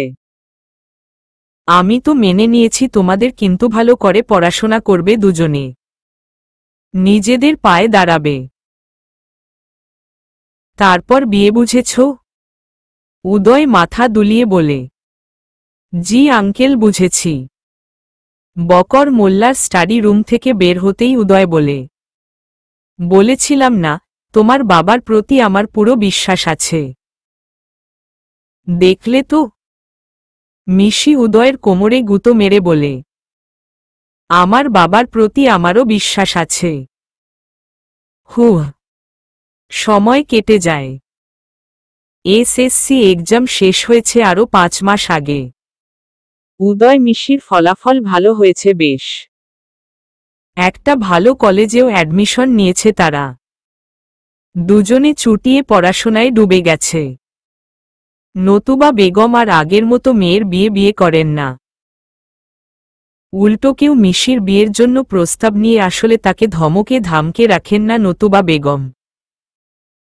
লিমা আর মেঘ এখন মেঘের বাড়িতেই। বিয়ের 2 মাসের মাথায় তাদেরকে মেনে নিয়েছে সোহেলা বেগম। শত হোক ছেলে তো, আর কত দূরে দূরে রাখবেন? মিশি উদয়ের অপেক্ষা করছে ক্লাসরুমে। ছেলেটা আজ তাকে নিতেও আসেনি তার বাড়িতে। ক্লাস শুরু হতে আর 10 মিনিট বাকি। এখনো দেখা নেই উদয়ের। মিশি ব্যাগের ভেতর থেকে ফোন বের করে উদয়কে ফোন করার জন্য। ঠিক তখনই ক্লাসে ঢুকে উদয়। চোখ লাল, রাতে ঘুমায়নি যেন। মিশি অবাক হয়। বলে, এটা কি অবস্থা করে রাখছ নিজের? রাতে ঘুমাওনি? আর আজ আমাকে নিতেও আসনি কেন? উদয় কাশতে কাশতে বলে। সন্ধ্যা থেকেই শরীরে খুব জ্বর। ঘুমাতে পারিনি ঠিক মতো রাতে, তাই সকালে উঠতেও দেরি হয়ে গেছে। মিশি উদয়ের কপালে হাত রেখে বলে, এখনো তো অনেক জ্বর, হাত পুড়ে যাচ্ছে আমার। আসতে গেলা কেন তাহলে? আজ না আসলেই হতো, বিশ্রাম করতে তার চেয়ে বরং। উদয় মুচকি হেসে বলে, তোমার জন্যেই আসা। আমি না আসলে তুমিও বুঝি খুব ক্লাস করো তা? মিশি স্মিত হাসে। ছেলেটা তাকে কত ভালোবাসে। বেল বেজে ওঠে। স্যার চলে আসবে এখনই। মিশি বেঞ্চের দিকে এগোয়। পিছু পিছু উদয়। এক পা দুই পা। হঠাৎ ধপ করে কিছু পড়ে যাওয়ার শব্দ হতেই মিশি চমকে পিছে তাকায়। আরও চমকায় যখন দেখে উদয় মাটিতে চেতনা হারিয়ে পড়ে আছে। উদয়ের মাথার কাছে বসে আছে মিশি। ডাক্তার এসে উদয়ের বাবাকে ডেকে নিয়ে গেল অনেকক্ষণ হল। উদয় মিট মিট করে চোখ খুলতেই মিশির ফ্যাকাশে মুখটা চোখে পড়ে তার। জোর করে হাসার চেষ্টা করে একটু। মিশি উদয়ের চুলে হাত বুলিয়ে দিয়ে বলে, এখন কেমন বোধ করছো? উদয় হালকা করে মাথা দুলিয়ে বলে, মোটামুটি। কিন্তু কি হয়েছিল আমার? আর কোথায় আছি এখন? ক্লাসরুমে অজ্ঞান হয়ে গিয়েছিলে। পরে আঙ্কেল আর বাবাকে ডেকে তোমাকে হাসপাতালে নিয়ে আসছি। এখন হাসপাতালেই আছো। উদয় অন্যদিকে ঘাড় ঘুরিয়ে বলে, ওহ, মইনুল সাহেব আসেন। সাথে বকর মোল্লাও। দুজনেরই মুখ ফ্যাকাশে। মিশি তাদের দিকে এগিয়ে গিয়ে চিন্তিত গলায় বলে, ডাক্তার কি বলল আঙ্কেল? বাবা ও ঠিক হয়ে যাবে তো? মইনুল সাহেব ও বকর মোল্লা একে অপরের দিকে তাকায়। তারপর দুজনেই মুখে হাসির রেখা ফুটিয়ে বলে, কি হবে আমার ছেলের? একদম ঠিক আছে সে। এখনই বাড়ি নিয়ে যাওয়া যাবে। মইনুল সাহেব উদয়ের পাশে দাঁড়িয়ে উদয়ের মাথায় গাঁটটা মেরে বলে, আর কত শুয়ে থাকবি? চল উঠো, বাড়ি যাবি চল। রাত বাড়তেই মিশির মনের খচখচানি বেড়ে যায়। বারান্দায় দাঁড়িয়ে মিশি বারবার ফোন করে যায় উদয়ের নাম্বারে। রিং হয় কিন্তু ধরে না। 7 বারের বার কল করার পরেও যখন উদয় ফোন ধরে না, মিশির মনের খচখচানি তখন ছটফটানিতে পরিণত হয়। মিশি দ্রুত পায়ে বকর মোল্লার রুমের দিকে আগায়। মাত্রই রাতের খাবার খেয়ে শুয়েছেন বকর মোল্লা। দরজায় মৃদু টোকা পড়তেই উঠে পড়েন আবার। কে? বাবা, আমি মিশি। বকর মোল্লা মিশিকে এত রাতে দেখে অবাক হন খানিকটা। ভ্রু কুঁচকে বলেন, কি হয়েছে মামনি? মিশি দুর্বল গলায় বলে, বাবা, উদয় ফোন ধরছে না। আমার চিন্তা হচ্ছে খুব। আমি যাই ওদের বাসায়? প্লিজ। বকর মোল্লা সাথে সাথেই বলেন, হয়তো ঘুমিয়ে পড়েছে ও। আর এখন অনেক রাতও হয়েছে। কাল সকালে যেও বরং। না বাবা। আমার মন মানছে না। প্লিজ বাবা, যাই। মিশির ঝাপসা চোখ দুটো দেখে বকর মোল্লা আর না করতে পারেন না। দীর্ঘশ্বাস ফেলে বলেন, ঠিক আছে যাও। আমি মইনুল ভাইকে বলে দিচ্ছি ফোন করে। গাড়ি নিয়ে যাও। থ্যাঙ্কস বাবা। মিশি আর অপেক্ষা করে না। গায়ে শাল জড়িয়ে উদ্ভ্রান্তের মতো ছোটে গাড়ির দিকে। উদয়ের কাছে তার যে এক্ষুনি যাওয়া প্রয়োজন। রাত 11টা প্রায়। উদয়দের বাসায় ঢুকতেই ড্রয়িং রুমে মইনুল সাহেবকে বসে থাকতে দেখে মিশি। মইনুল সাহেব গম্ভীর গলায় বলেন, তোর বাবা ফোন করল। বলল তুই আসবি। মিশি এদিক ওদিক দৃষ্টি নিক্ষেপ করে বলে, কাকু, উদয় কই?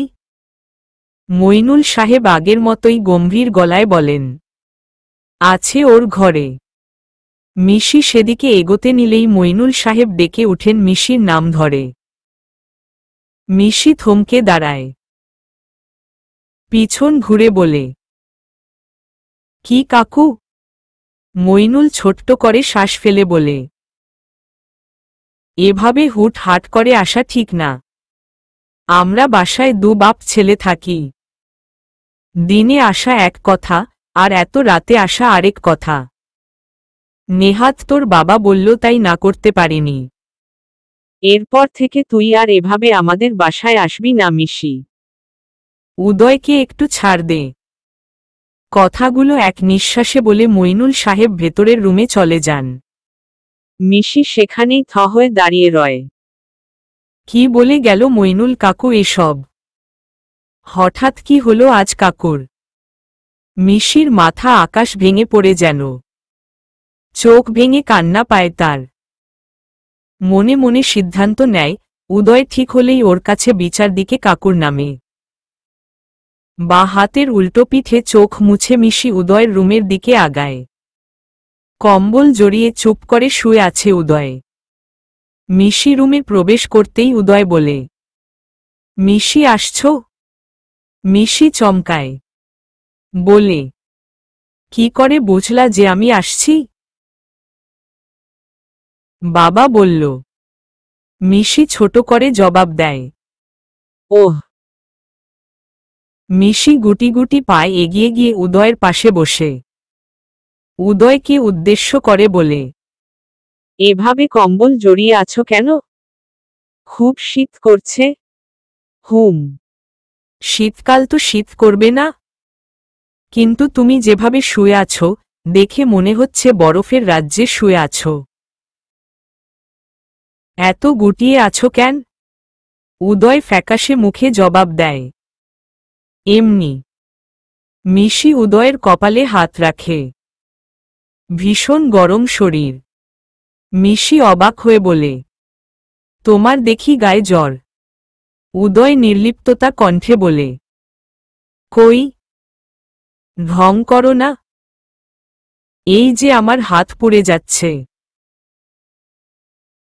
তুমি বাহির থেকে আসছো না, তাই হাত ঠান্ডা তোমার। আর আমি অনেকক্ষণ যাবৎ কম্বলের তলায় বিধায় আমার শরীর গরম। তাই হঠাৎ ঠান্ডা হাতে গরম স্পর্শ পেয়ে তোমার হাত পুড়ে যাচ্ছে। মিশি উদয়ের চোখে চোখ রেখে বলে, কি হয়েছে উদয় তোমার বলো তো? আমার কিন্তু খুবই বিরক্ত লাগতেছে। আমি স্পষ্ট দেখতেছি তোমার জ্বর, আর তুমি বলতেছ জ্বর না। আবার আজকে মইনুল কাকু ও আমার সাথে কেমন ব্যবহার করল? উদয় চুপ করে মিশির অভিযোগ শুনে যায়। মুখে কিছুই বলে না। উদয়কে চুপ থাকতে দেখে মিশি বলে, কি হলো জবাব দাও।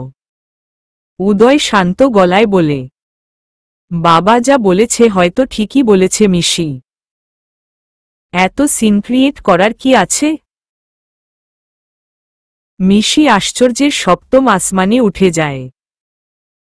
চোখ বড় বড় করে বলে, জাস্ট বলতেছি তোমাকে, এখানে সিন ক্রিয়েটের কি পাইলা?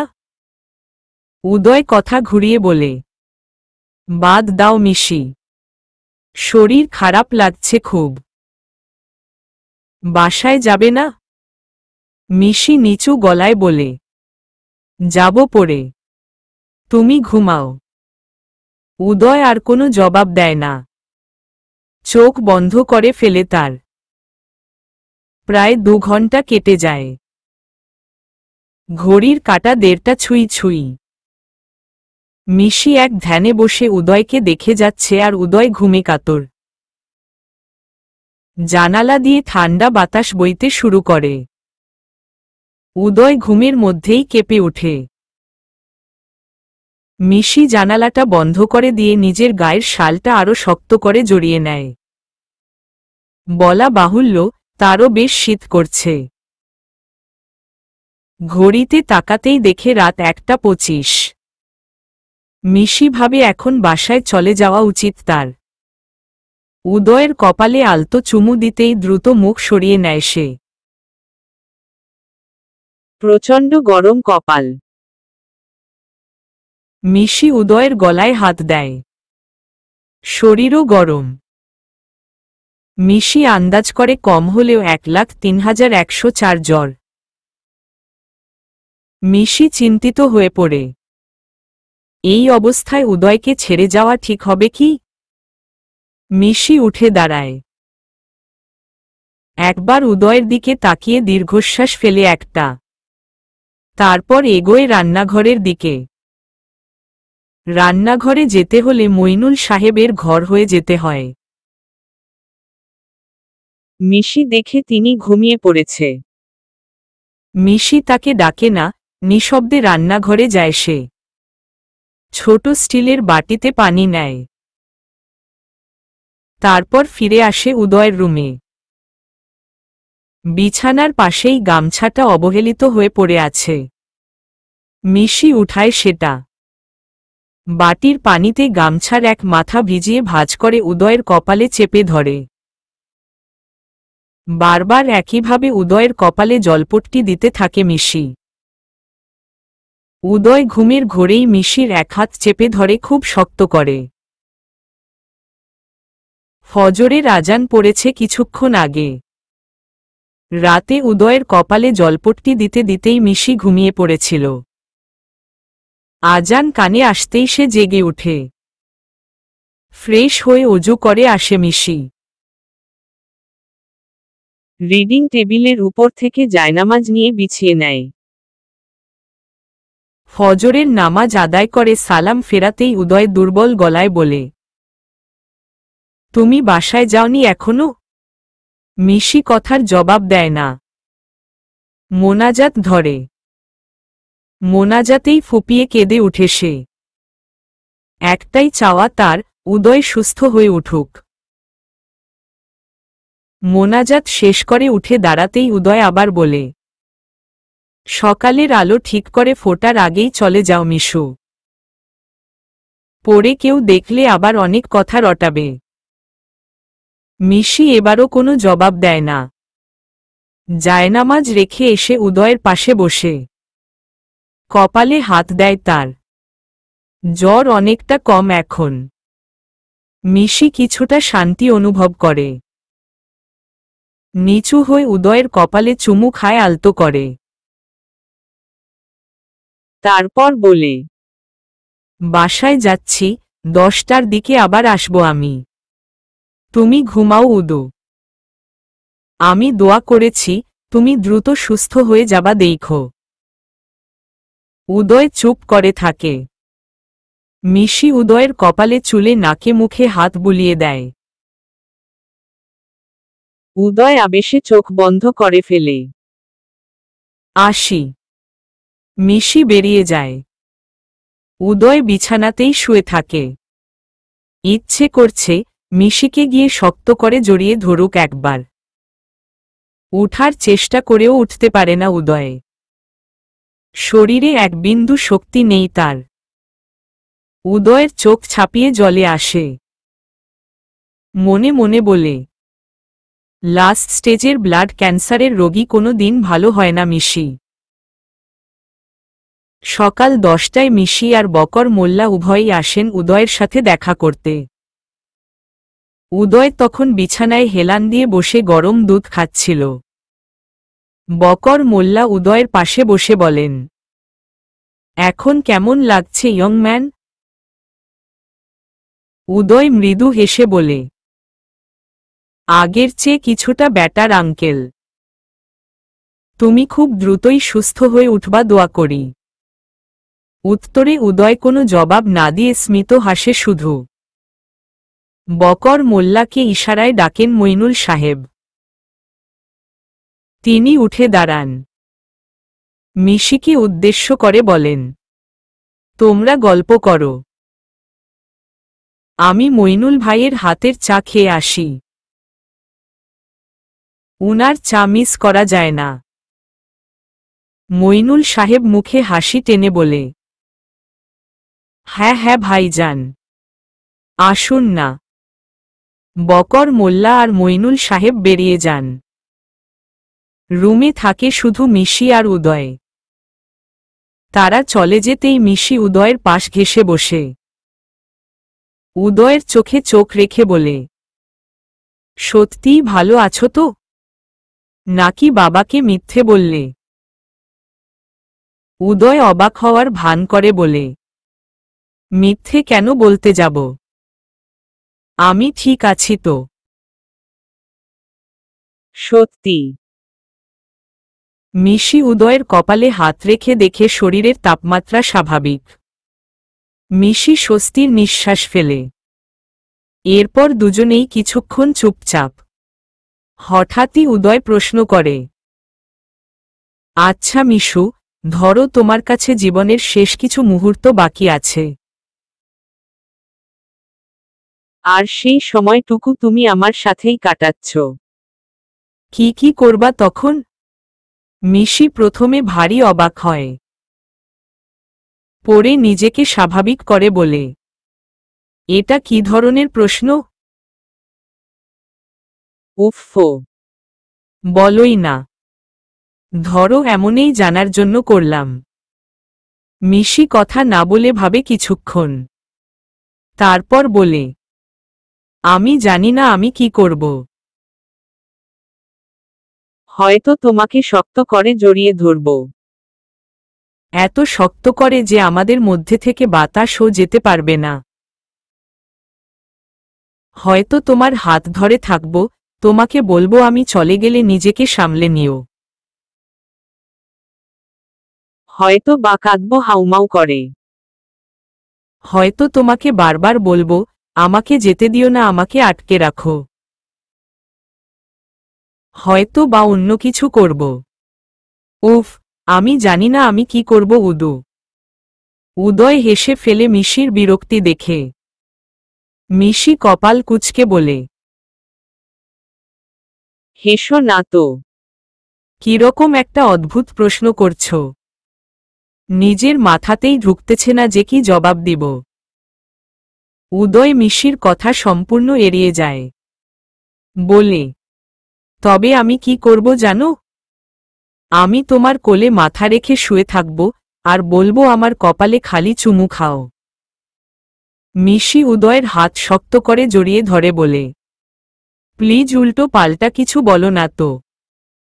শুনতে ভালো লাগছে না। উদয় সে কথা শুনে কিনা কে জানে।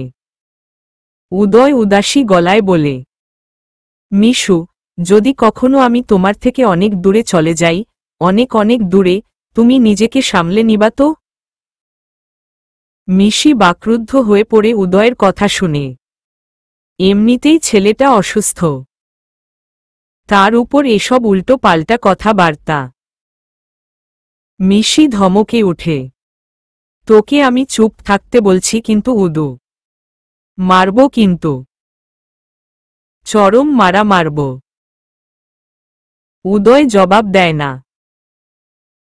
বদলে হাসে শুধু। সেই হাসি দেখে মিশির গা জ্বলে যায় আরো। দাঁতে দাঁত চেপে বলে, হাসবি না কুত্তা? বালের বালের কথা বলতেছিস? বলছি না এগুলা শুনতে ভালো লাগতেছে না আমার। তারপরেও বলতেছিস কেন? পিঠ শুলায় তোর? দেব দুঘা? শুয়োর। উদয় মিশির দিকে তাকিয়ে বলে, শুয়োর বললা নাকি শিউর বললা? মিশির রাগ বাড়ে আরো আর উদয়ের হাসির মাত্রা বাড়ে। মিশি মুখ গোমরা করে বলে, মজা নিচ্ছ আমার সাথে? মিশি মাথা নিচু করে ফেলে মন খারাপ করে। উদয় দুর্বল হাত দিয়ে মিশির চিবুক স্পর্শ করে বলে, অভিমান করলে তোমায় খুব সুন্দর লাগে জানো? একদম একটা ছোট্ট বাচ্চার মতো লাগে। তখন ইচ্ছে করে শরীরের সমস্ত শক্তি দিয়ে বাচ্চাটাকে জড়িয়ে রাখতে। মিশি নিচু গলায় বলে, তো জড়িয়ে রাখো, কে মানা করছে? উদয় মুচকি হেসে একটানে মিশিকে আবদ্ধ করে ফেলে নিজের বাহুতে। মিশিও এতদিন পর উদয়ের বুক পেয়ে তাতে গুটি মেরে ঢুকে যায়।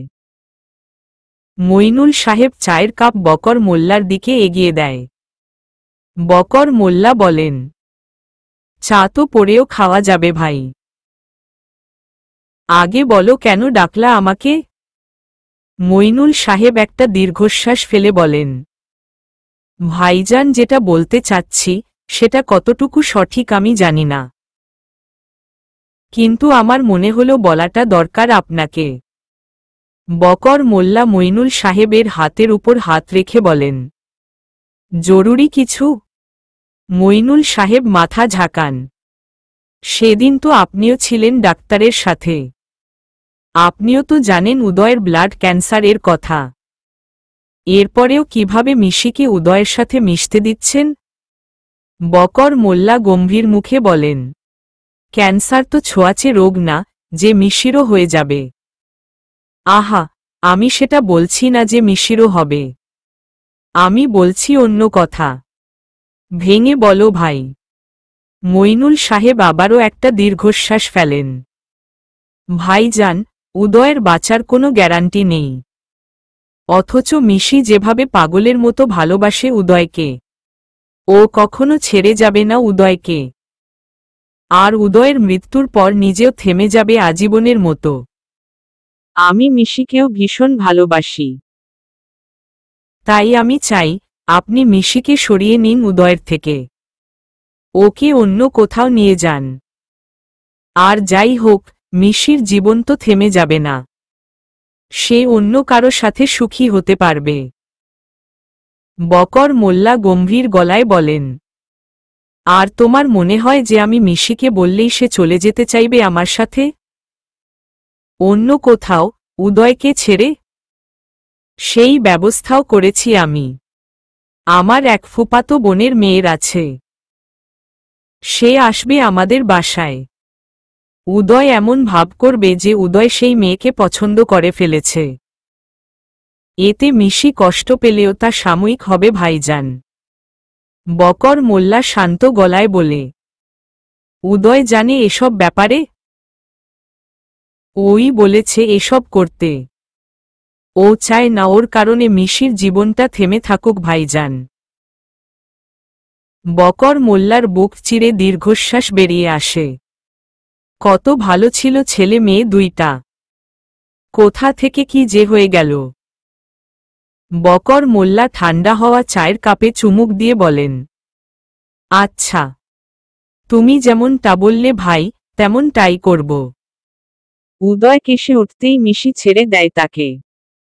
উদয়ের পিঠে হাত ডলতে ডলতে বলে, ওষুধপত্র খাচ্ছ তো ঠিকঠাকভাবে? কাশিটা কমছে না কেন? উদয় হাঁপাতে হাঁপাতে বলে, কমে যাবে, তুমি চিন্তা করো না। মিশি উদয়ের কথার ভ্রুক্ষেপ করে না। সে উদয়কে শুয়ে দেয় খাটে, গায়ের উপর পাতলা কম্বলটা টেনে দেয়। তারপর উদয়কে ওয়েট করতে বলে বেরিয়ে যায় রুম থেকে। মিশিকে রান্নাঘরের দিকে যেতে দেখে মইনুল সাহেব ও বকর মোল্লা দুজনেই অবাক হন। মইনুল সাহেব বলেন, কই যাচ্ছিস? মিশি দ্রুত উত্তর দেয়, রান্নাঘরে। সরিষার তেল আছে তো? উদয়ের কাশি বেড়ে গেছে আবার। মিশি চলে যায়। মইনুল সাহেব দুহাতে মুখ রেখে কেঁদে ওঠেন। কাঁদতে গেলেও দ্বিধায় পড়ে যেতে হচ্ছে তাকে। কতদিক নিয়ে কাঁদবেন তিনি? তার একমাত্র ছেলে উদয়ের ক্যান্সার হওয়ার জন্য, নাকি তার মেয়ের সমান মিশির সামনে আসা কষ্টের কথা ভেবে? রসুন সেচে গোল চামচে তুলে নেয় মিশি, তাতে সরিষার তেল মেশায়, তারপর চুলোর উপর ধরে হালকা আঁচে গরম করে একটু। সেটা নিয়ে এগোয় উদয়ের ঘরের দিকে। উদয়কে উদ্দেশ্য করে বলে, তাড়াতাড়ি টি শার্টটা খুলো তো। উদয় ভ্রু উঁচিয়ে বলে। কেন? উফ, খুলোই না। রেপ করব না তোমার। উদয় উঠে শরীর থেকে টি শার্ট খুলে তার। তারপর মিশি ইশারা করতেই আবার শুয়ে পড়ে। মিশি উদয়ের পাশে বসে হাতে হালকা গরম তেল উঠিয়ে নেয়। তারপর উদয়ের উদম বুকে ডলতে থাকে তা। উদয় আরামবোধ করে। বলে, এটা কি করছো? তবে আরাম লাগছে। আরও আরাম লাগবে। আর এটা দিল তোমার কাশি কমে যাবে আস্তে আস্তে। দেখো। উদয়ের চোখ ঝাপসা হয়ে আসে ধীরে ধীরে। মেয়েটা এর ভালোবাসে তাকে। কিভাবে পারবে এই মেয়েটাকে ছেড়ে চলে যেতে? উদয়ের গাল বেয়ে এক ফোঁটা পানি গড়িয়ে পড়ে। মিশির চোখ এড়ায় না তা। অবাক হয়ে সে বলে। সে কি?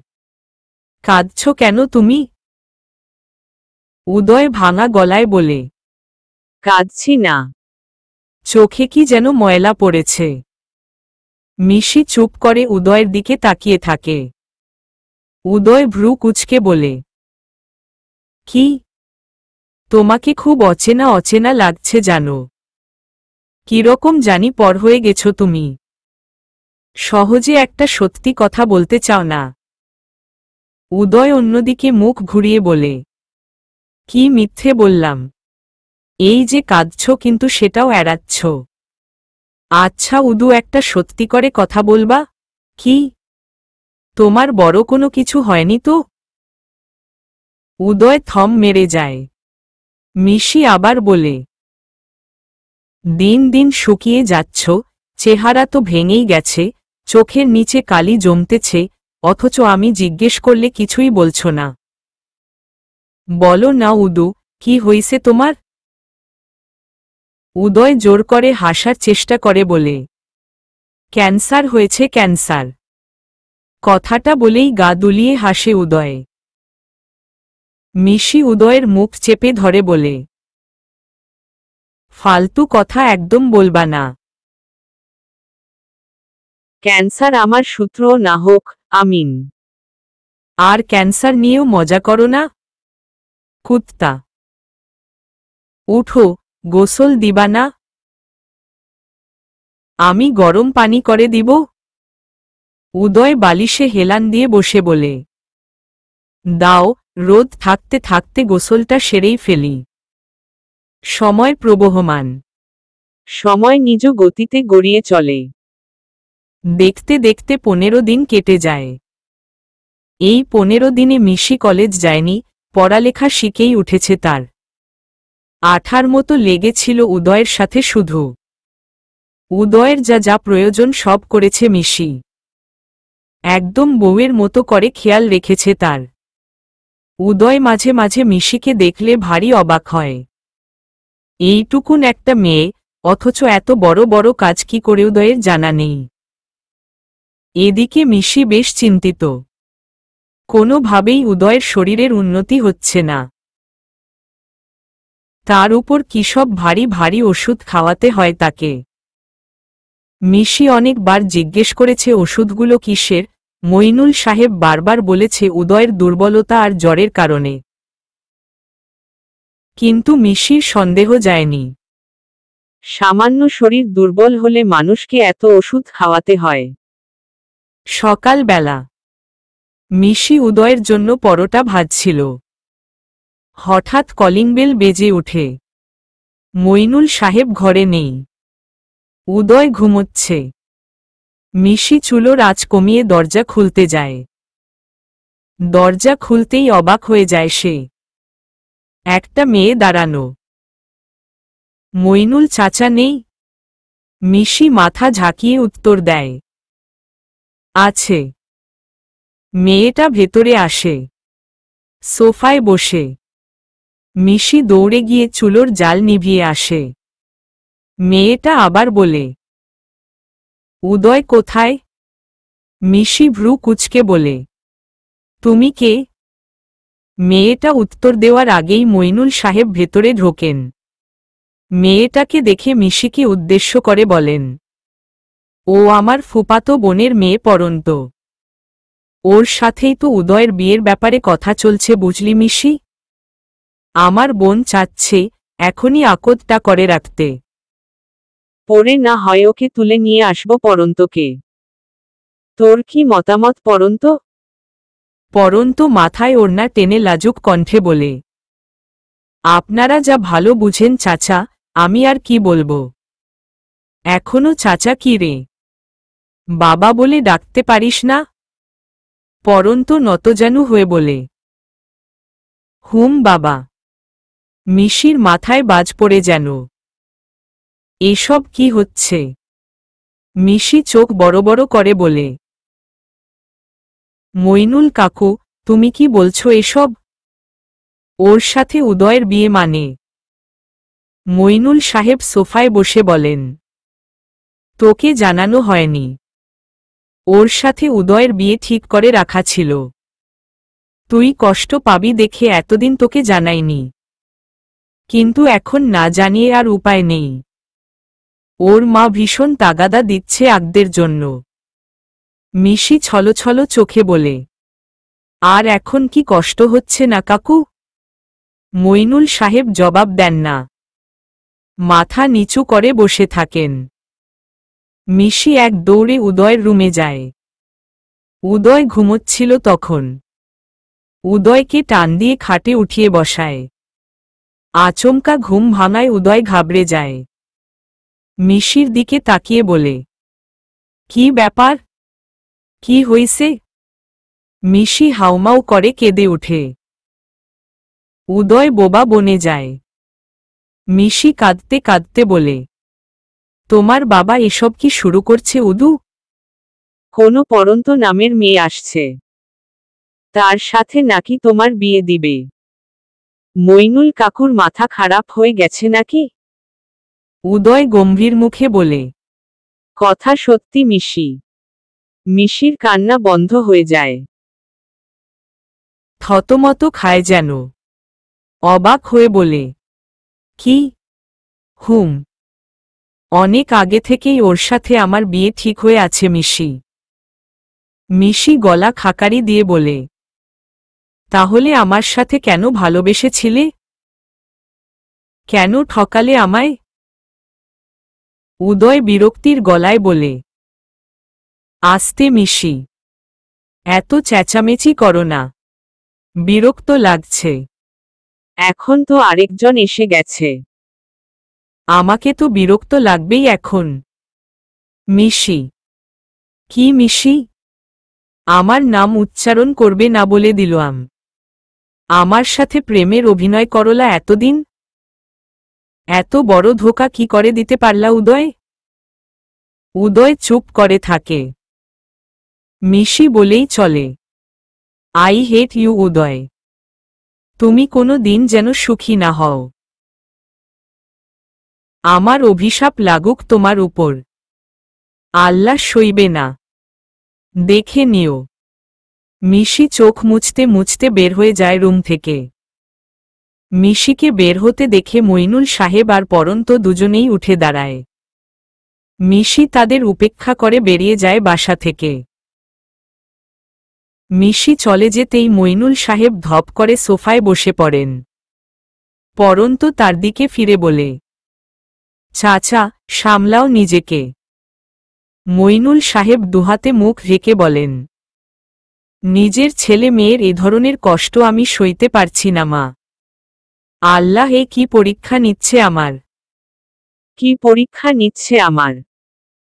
বাসায় ফিরে বকর মোল্লার কাছে সব বলে মিশি। বকর মোল্লা আগে থেকেই জানতেন এসবের ব্যাপারে, তাই তিনি কোনো কথা বলেন না। কিন্তু নতুবা বেগম গর্জে ওঠেন। মিশিকে নিজের বুকে টেনে নিয়ে বলেন, কেমন বাপ তুমি? তোমার মেয়েকে এত বড় ধোঁকা দিল আর তুমি কিছু বলছো না কেন? ওদের তাড়িয়ে দিচ্ছ না কেন এই গ্রাম থেকে? বকর মোল্লা কিছু না বলে চুপ করে উঠে ঘর থেকে বেরিয়ে যায়। মিশি মায়ের বুকে ঝাঁপিয়ে পড়ে কাঁদতে থাকে। নতুবা বেগমের চোখে জল ছাপিয়ে ওঠে। এতগুলো দিন সে দেখেছে তার মেয়ের ভালোবাসা উদয়ের প্রতি। চোখের সামনে এভাবে মিশিকে কষ্ট পেতে দেখতে পারছেন না তিনি। বকর মোল্লাকে উঠোনে দেখে মইনুল সাহেব বেরিয়ে আসেন। দুর্বল গলায় বলে, আমি জানতাম আপনি আসবেন ভাইজান। উদয়ের কি অবস্থা? মুখে বালিশ চেপে ধরে কাঁদছে ছেলেটা। বকর মোল্লা দীর্ঘশ্বাস ছেড়ে বলেন, আমরা ভুল করছি না তো ভাই? জানি না ভাই, আমারও মনটা বেশ ছটফট করছে। মিশিকে ভালো রাখতে গিয়ে কোনো ভুল করে ফেলছি না তো? বকর মোল্লা উত্তর খুঁজে পায় না। হঠাৎ তাদের সামনে এসে একটা গাড়ি থামে। সেখান থেকে বের হয় মিশি। বকর মোল্লা অবাক হয়ে বলে, মামনি, তুমি এখানে? মিশি কোনো উত্তর দেয় না। দ্রুত পায়ে ছোটে বাড়ির ভেতরে। মইনুল সাহেব ও মিশির পিছু ধরতে নিলে বকর মোল্লা থামায় তাকে। বলে, হয়তো উদয়ের সাথে শেষ কথা বলতে এসেছে। থাক, কথা বলতে দাও ওকে ভাই। মিশি উদয়ের রুমে ঢুকে দেখে উদয় জানালার ধারে বসে আছে। উদয় খেয়াল করে না মিশিকে। মিশিও জানান দেয় না যে সে এসেছে। আলগোছে ড্রয়ার খুলে উদয়ের ওষুধগুলো নিয়ে বেরিয়ে পড়ে। এত তাড়াতাড়ি মিশিকে বের হতে দেখেও অবাক হয় বকর মোল্লা আর মইনুল সাহেব। মিশি তাদের দিকে ফিরেও তাকায় না। গাড়িতে উঠে ড্রাইভারকে বলে হসপিটালের দিকে যেতে। সদর হাসপাতালে মিশির পরিচিত এক ডাক্তার আঙ্কেল আছে। মিশি দ্রুত পায়ে তার কেবিনের দিকে ছোটে।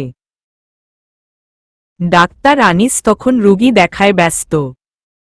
মিশি ভেতরে ঢুকতেই তিনি অবাক হন। রোগীকে তাড়াতাড়ি দেখে ছেড়ে দিয়ে মিশির উদ্দেশ্যে বলেন, মিশি মামনি, তুমি এখানে? কি হইছে? মিশি ব্যাগ থেকে ওষুধগুলো বের করে আনিসের সামনে রাখে। বলে, এগুলো কিসের ওষুধ আঙ্কেল? আনিস ওষুধগুলো ভালোভাবে দেখে বলে, এগুলো তো আমি উদয়কে সাজেস্ট করেছিলাম। তুমি এসব কোথাও পেলে? এগুলো কি শরীর দুর্বলতার ওষুধ? না। শরীর দুর্বল হলে মানুষ ভিটামিন খায়। এগুলো তো ব্লাড ক্যান্সারের লাস্ট স্টেজের ওষুধ মামনি। মিশির পায়ের তলা থেকে মাটি সরে যায়। থরথর করে হাত পা কাঁপতে শুরু করে। Blood cancer? আনিস চিন্তিত গলায় বলে, মিশি আর ইউ ওকে? মিশি কোনো মতে শুধু বলে, আমাকে গাড়ির কাছে নিয়ে চলুন আঙ্কেল। দুপুরের ওষুধ খাওয়াতে গিয়ে ড্রয়ারে একটা ওষুধও পায় না মইনুল সাহেব। তিনি এদিক ওদিক খুঁজতে থাকে। উদয়কে উচ্চ গলায় ডেকে বলে, উদয়, ওষুধ কই তোর? আমার কাছে। উদয় আর মইনুল সাহেব দরজার কাছে তাকিয়ে দেখে মিশি দাঁড়িয়ে। মিশি লম্বা লম্বা পা ফেলে উদয়ের সামনে এসে দাঁড়ায়। কয়েক সেকেন্ড কেটে যায়। মিশি ঠাস করে উদয়ের গালে চর বসিয়ে দেয়। মইনুল সাহেব অবাক হন। তার থেকেও বেশি অবাক হয় উদয়। মিশি দাঁতে দাঁত চেপে বলে, তোর লজ্জা করল না আমাকে মিথ্যে বলতে? কি হতো যদি বলতি তোর ব্লাড ক্যান্সার? ছেড়ে যেতাম তোকে? আর কি ভাবছিস তুই পরন্ত না কোনো বালকে ডেকে নিয়ে এসে কাহিনী করবি, আর আমি তোর থেকে দূরে সরে যাব? তোকে ভুলে অন্য কাউকে নিয়ে সংসার পাতব? এতটা স্বার্থপর আমি উদয়? মিশির কথা শুনে মইনুল সাহেব ধপ করে বিছানার উপর বসে পড়েন। যেই ভয়টা পাচ্ছিল সে, ঠিক সেটাই হল। সে তো চাইছিল না যে মিশি এসব ব্যাপারে কিছু জানুক, তবে কেন জানল ও? প্রকৃতি কেন বারবার তাদের বিপক্ষে যাচ্ছে? মিশি দাঁতে দাঁত চেপে বলে, উদু আমি বলতাম না তুই পর হয়ে গেছিস? আসলেই তুই পর হয়ে গেছিস। কি করে পারলি তুই আমার থেকে লুকোতে? এতগুলো দিন ধরে দুজনে একসাথে আছি, সেই ভালোবাসার খাতিরেও কি বলা যেত না? উদয়ের গলা কাঁপছে, শুকিয়ে আসছে বারবার। ধরা গলায় বলে, আমি চাইছিলাম না তুমি জানো। জানলে কি তোমাকে ছেড়ে চলে যেতাম? না, থেমে যেতে আমার মৃত্যুতে। চাইছিলাম না আমার মৃত্যুতে তুমি থেমে যাও একদমের জন্য মিশু। দ্বিতীয় থাপ্পড়টাও মিশি তখনই মারে উদয়ের গালে। এতই জোরে যে উদয় মাথা নিচু করে জানালার গ্রিল ধরে সামলায় নিজেকে। মিশির গলা দিয়ে ধোঁয়া আর চোখ দিয়ে আগুন বের হচ্ছে রাগে। বাজখাই গলায় বলে, আর এই জন্য এই পরন্ত নামের নাটক করলি তাই না? আর ভাবলি আমি কান্নাকাটি করব কিন্তু পরে তোকে ভুলে গিয়ে অন্য কারো সাথে বিয়ে করে নেব? মইনুল সাহেব এগিয়ে আসতে তার দিকে ফিরে মিশি বলে, তোমরা আমার ভালোবাসাটাকে এতই ঠুনকো ভাবলা কেমনে? সামান্য ঝড় আসতেই আমি সব ছেড়ে ছুড়ে চলে যাব, কি করে ভাবলা এইটা? উদয় ধীরে ধীরে গ্রিল ধরে সোজা হয়ে দাঁড়িয়ে পিঠ দেয়ালে ঠেকায়। শরীর খারাপ লাগছে তার। মিশি উদয়ের দু হাত নিজের হাতের ভেতর আবদ্ধ করে বলে, উদু, তুমি অসুস্থ হওয়ার পর থেকে প্রায় রাতে আমি স্বপ্ন দেখতাম যে আমি একটা নদীর পাড়ে দাঁড়িয়ে আছি আর একটা ঘর বানাচ্ছি পান পাতা দিয়ে। ঘরটা বাতাসের ঝাপটায় বারবার দুমড়ে মুচড়ে পড়ে যাচ্ছে, কিছু পাতা উড়েও যাচ্ছে, তবুও আমি থামছি না। আমি বারবার বানাচ্ছি ঘরটা। দুহাত প্রশস্ত করে আমি বাতাস থেকে ঘরটাকে বাঁচানোর আপ্রাণ চেষ্টা করছি। আর তখনই আমার ঘুম ভেঙে যেত। আমি বুঝতাম না এই স্বপ্নের মানে, তবে আজ বুঝতে পারলাম। তুমি আমার সেই পানপাতার ঘর আর ক্যান্সারটা সেই বাতাস। কিন্তু আমি তোমাকে হারাতে দিব না, হারতে দিব না। যতই ঝাপটা আসুক, আমি তোমায় সামলে নিব। ঠিক সামলে নিব। উদয় মিশির দুহাতের উপর মুখ রেখে গুনিয়ে কেঁদে উঠে। মিশি উদয়ের মাথায় হাত বুলিয়ে বলে, আই লাভ ইউ রে উদু। তুই যদি নাও থাকিস তবু আমি তোর থাকব, শুধু তোর। আমার সমস্ত কিছু জুড়ে তুই ছিলি, তুইই থাকবি। অন্য কেউ কখনো তোর জায়গাটা নিতে পারবে না রে। উদয় মিশিকে ঝাপটে ধরে কেঁদে ফেলে। মিশির চোখ গড়িয়েও পানি পড়ে যায় কয়েক ফোঁটা। মইনুল সাহেব মুখ চেপে কেঁদে ফেলেন। পরন্ত দরজায় দাঁড়িয়ে সবকিছু দেখছিল এতক্ষণ। সে অশ্রুসিক্ত চোখে রুমে প্রবেশ করে বলে, চাচা বলেছিলাম না, সত্যিকারের ভালোবাসা কখনো কোনো দিন আলাদা করা যায় না। সেদিন সে রাতেই কাজী ডেকে খুব ঘরোয়াভাবে বিয়ে হয়ে যায় মিশি আর উদয়ের। অবশেষে দুটো ছোট্ট ছোট্ট ছেলে মেয়ের অগাধ ভালোবাসা পূর্ণতা পায়। বাসর ঘরে মেয়ে ভেতরে থাকে আর ছেলে পড়ে আসে। মিশি আর উদয়ের ক্ষেত্রে হয় আলাদা। উদয় শুয়েছিল চুপ করে আর মিশি একটা ট্রে হাতে রুমে ঢোকে। ট্রেতে এক গ্লাস গরম দুধ আর ওষুধ রাখা সাথে পানি। উদয় উঠে বসে।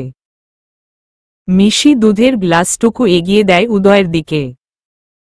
উদয় মুখের কোণায় দুষ্টু হাসি ফুটিয়ে বলে, এটার কিন্তু খুব দরকার ছিল গো। মিশি ভ্রু কুঁচকে বলে, কেন? দুধ খেলে শরীরে শক্তি আসে। আর আজ তো শক্তি লাগবেই নাকি? উদয় কথাটা বলে চোখে টিপ মারে। মিশি লজ্জায় নতজানু হয়। কোনো মতে ধমকে বলে, ছেলেরা জীবনেও শুধরাবে না। চুপ, একদম চুপ। আগে দুধটুকুন খাও আর ওষুধ খাও, তারপর দেখা যাবে। উদয় দ্রুত গ্লাসের সমস্ত দুধটুকু শুষে নেয়, তারপর ওষুধ খেয়ে নেয়। মিশি ট্রেটা বিছানার পাশের ছোট টেবিলের উপর রেখে উঠতে গেলে উদয় মিশির হাত টেনে ধরে। মিশি বাঁকা চোখে তাকিয়ে বলে, কি? উদয় মুচকি হাসি দিয়ে বলে, আজকে বাসর হবে না? নাকি আজকেও আবার বাথরুমের মগ নিয়ে আসবা মারতে? মিশি ফিক করে হেসে ফেলে উদয়ের কথা শুনে। চোখ অন্যদিকে ঘুরিয়ে বলে, আগে বাথরুমে তো যেতে দাও, এরপর মগ আনি নাকি বালতি তা পরেই দেখো। উদয় মিশির হাত ছেড়ে দিয়ে মিনতির সুরে বলে, এখন তো আমাদের বিয়ে হয়েছে মিশি, আজকেও কি হবে না? মিশি কিছু না বলে স্মিত হেসে বাথরুমের দিকে এগোয়। উদয় মুখ গোমরা করে শুয়ে থাকে। মনে মনে ভাবে, মিশি এবার বোধহয় বালতি নিয়ে আসবে। 2 মিনিট যায়। মিশি বের হয় বাথরুম থেকে। হাতে তার মগ বালতি কিছুই নেই। তবে কাপড় বদলেছে। স্লিভলেস একটা টপস পরেছে সে। ফর্সা বাহু, উরু, পা সব দেখা যাচ্ছে তার। উদয় লাফ দিয়ে খাটে উঠে বসে। মিশি স্মিত হেসে বলে, কি? উদয় চোখ বড় বড় করে বলে, আজকে খেলা হবে মেরি জান। কি যে লাগতেছ নাহায়ে। উদয়ের বলার ধরন দেখে মিশি হো হো করে হেসে ওঠে। পরমুহূর্তেই হাসি থামিয়ে মুখ বাঁকিয়ে বলে, নিজে একটা বাচ্চা, আবার আসছে বাসর করতে। উদয় ভ্রু নাচিয়ে বলে, ওহো, আমি বাচ্চা? ওকে, এই বাচ্চা কি করতে পারে আজ দেখাবো। Just wait and C.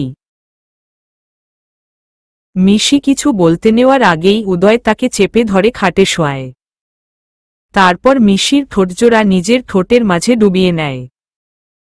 Misir চোখ বেয়ে এক ফোঁটা জল গড়িয়ে পড়ে টুপ করে।